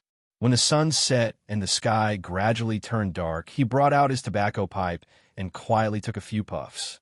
In the dark night, the flickering light from the tobacco pipe became a thought that would never be extinguished in the courtyard. To the southwest of ancient Zong was a seemingly endless mountain range. There were more than 1 million of them, and they stretched out endlessly. If a person stood in them, they would feel lost and at a loss, because when they cast their gaze over the area, the mountains rose and fell, causing them to be unable to find their way out. The suppression of divine senses was incredibly strong in that place. Unless they were great Tao paragons, all the cultivators in the area would lose the ability to sense their divine senses once they came here. At that moment, there was a flattened mountain in the mountain range. There were thousands of cultivators surrounding it. They were all watching their surroundings warily, and it was difficult for them to hide the fatigue on their faces. They were all cultivators from Seven Moons sect. During the past year or so, they had searched through the entire southwest based on the jade slips Su Ming had given them. In the end, once they locked down on the place, they carried out detailed investigations and finally found their target. Gutai could not participate in the search for the space whip. He had to take charge of everything in Seven Moons sect, which was why the person who participated in the search was Su Zhongfan. At that moment, he stood outside the rune and watched it shine. After a moment, when the relocation light reached its strongest point, it disappeared, and Su Ming appeared in the rune. Around him were 5 white dogs. When Su Zhongfan saw Su Ming, a smile appeared on his face, and he nodded at him. Su Ming's expression remained the same. Once he wrapped his fist in his palm, he walked out of the rune. The 5 white dogs quickly followed behind him. When they walked out together, the thousands of Seven Moons sect disciples in the area cast surprised gazes on them. We're pressed for time, so I'll make it short. This is the precise location you gave us based on the jade slip. If you head down mountain range in front of you, you will see an ancient cave. That is the place where Guru Xing Chun obtained the projection of the space whip. We've never entered that cave before. Great sect elder Gutai once gave a strict order that besides you, no one else is allowed to be the first to enter. That place belongs to you. Based on my research and the investigations conducted by the other great sect elders over the past few days, we obtained an answer. If you fail, then it will be fine. But if you successfully obtain the space whip, then 3/10 of the 1 million mountains in the southwest will collapse, and there is a high possibility that even more will collapse. And because of that, a violent tremor will be stirred up. It will attract the attention of the sects and clans in the area, and when this sort of strange treasure appears in the world, an intense fight will definitely break out. There are 3 sects and 6 clans in the area. We don't know who will be the first to arrive, but a great battle is inevitable. You don't have much time. You only have 2 hours. 2 hours later, you must come back here. We will activate the relocation rune and return to Seven Moons sect. We will do everything we can to fight for you during these 2 hours. In fact, we have brought out quite a large number of important treasures from the sect and set them up in the area to set up powerful runes. You must come back in 2 hours. Su Zhongfan said solemnly after casting a deep glance at Su Ming. Su Ming nodded slowly and wrapped his fist in his palm towards Su Zhongfan. He turned into a long arc and instantly flew out. When he flew out, his robes changed and turned into a black robe. As his purple hair danced in the air, 5 white swans followed behind him. They were 5 white dogs. In an instant, Su Ming arrived at the mountain range Su Zhongfan had mentioned. When he looked forward, he saw a huge gap at the foot of the mountain range. It was like a cave, and at that moment, there was a ghastly, freezing air spreading out from it, causing the entrance to look as if it was surrounded by clouds and fog. A glint appeared in Su Ming's eyes. White 5. As he spoke, a dark light shone in the eyes of the 5th white dog beside him. It instantly turned into a ray of white light that charged into the cave in the clouds and fog. It instantly sank into the cave, and Su Ming closed his eyes slightly. Immediately, a moving picture appeared in his mind. That picture came from White 5's observations. There was a connection between Su Ming and the 5 white dogs in all of ancient Zong, and even ancient Emperor and Tianxiu Luo could not easily sever it, because the connection was personally set up by the old man. Unless there was someone whose level of cultivation surpassed his and reached boundless Dao realm, or powerful warriors like ancient Emperor and Tianxiu Luo, who did not hesitate to use their origin force, the connection would not be severed. After a moment, Su Ming opened his eyes. He moved, and with the 4 rays of white light behind him, he rushed into the clouds and entered the cave. The cave was not dark. There was quite a large amount of faint phosphorescent light on the walls. The place was very quiet. Only the wind stirred up when Su Ming arrived could be heard. When it blew into the distance, faint moaning sounds could be heard. Su Ming's expression was calm. He charged forward, and the 5 white dogs followed behind him while remaining vigilant of their surroundings. About the time it takes for an incense stick to burn passed by, and Su Ming's footsteps came to an abrupt halt. He felt a chill that was growing stronger. That chill caused the walls around him to freeze, but this was not the reason why Su Ming stopped moving. What made his body stop was that a huge ice door had appeared in front of him. That door was semi-transparent, but Su Ming could vaguely see that there was a cave abode behind it. That ice door was clearly the door to the cave abode. Su Ming also saw 3 words carved in bold calligraphy on the ice door. Black Burial Abode. At the instant Su Ming saw those 3 words, his pupils shrank. He stared at them for a total of 12 breaths. After sending the 3rd chapter, he went on to write the 4th chapter. Since the continuous outburst had begun, his ears would persevere to the limit that his body could endure.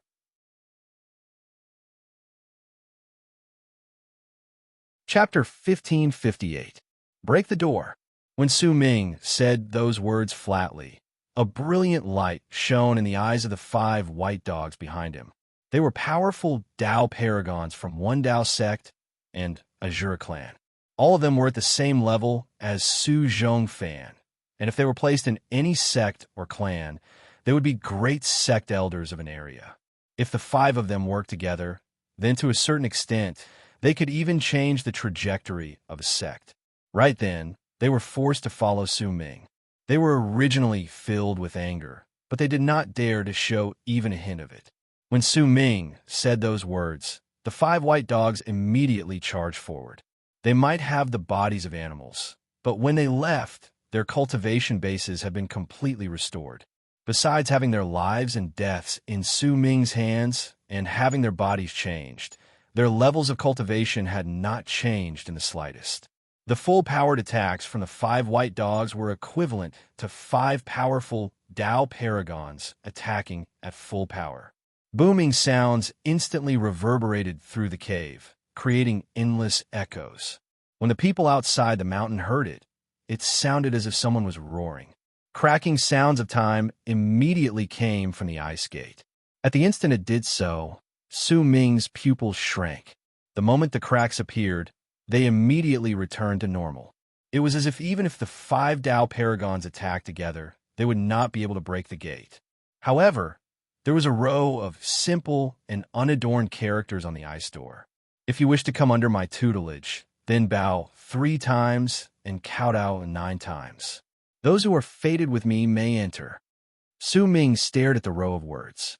He understood how Guru Xingchun had managed to enter the place, but Su Ming would definitely not do it. He could worship Gu Hong, but that was because the man was sincere towards him, but worshipping Xianzong was something Su Ming could not do. An aloof look appeared in his eyes. He took a step forward and arrived in front of the door. When he lifted his left hand, he pushed his right hand behind him. When his palm was turned up, the 5 white dogs immediately closed in and touched Su Ming's right hand. More accurately speaking, they touched the mark of the crescent moon on Su Ming's right palm. Immediately, the vast cultivation bases from the 5 white dogs surged into Su Ming's body through his right hand.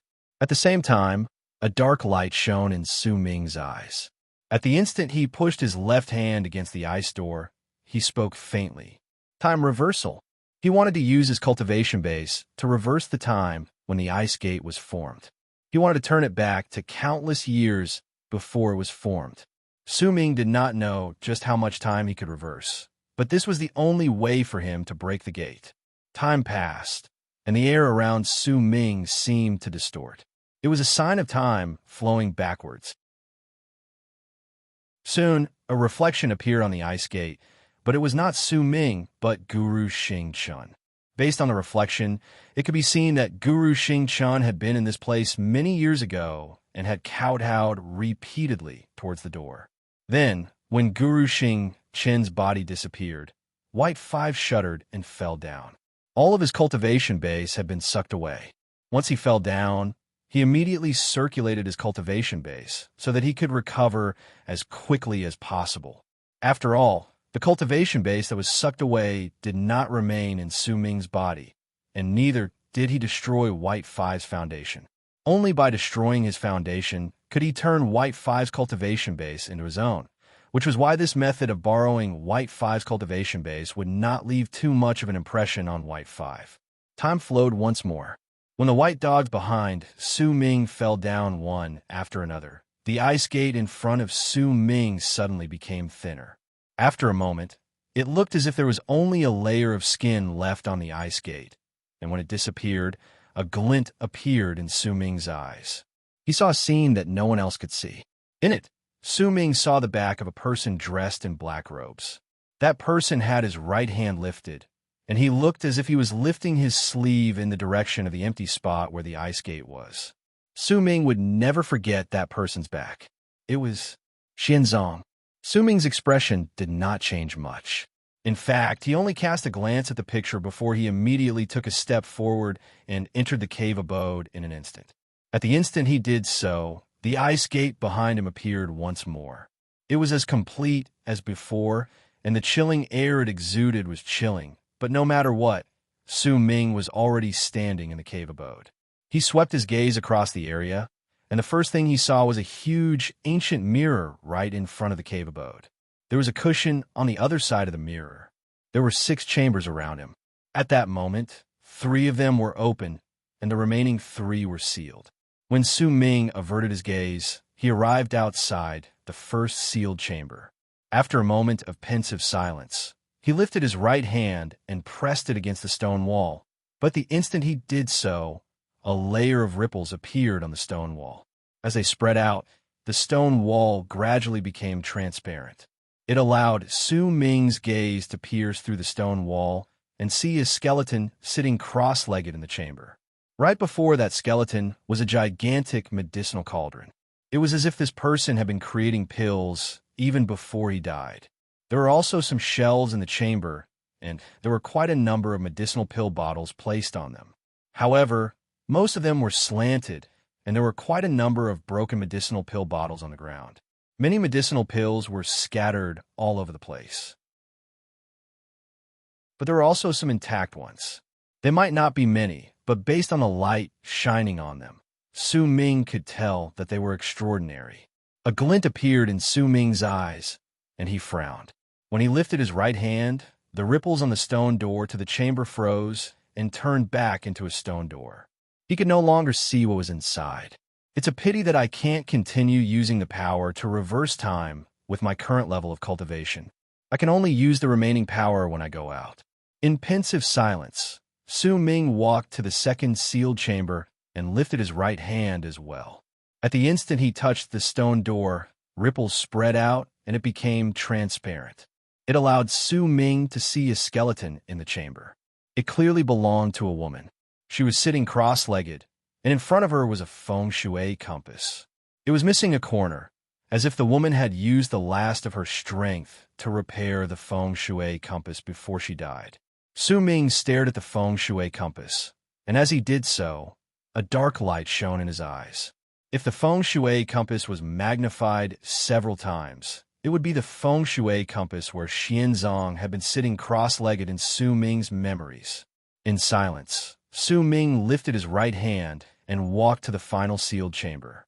At the instant his right hand touched the chamber, his pupils shrank, and a shocking roar seemed to echo in his heart. That roar was incredibly real.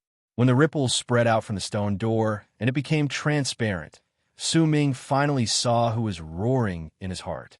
It was a black python, and there was a ferocious dragon head on its tail. At that moment, it did not matter whether it was the python or the dragon head. Both of them were roaring and roaring at Su Ming, who was standing outside the stone door. As he roared, an invisible wave of impact seemed to have shot through the stone door and landed on Su Ming's body.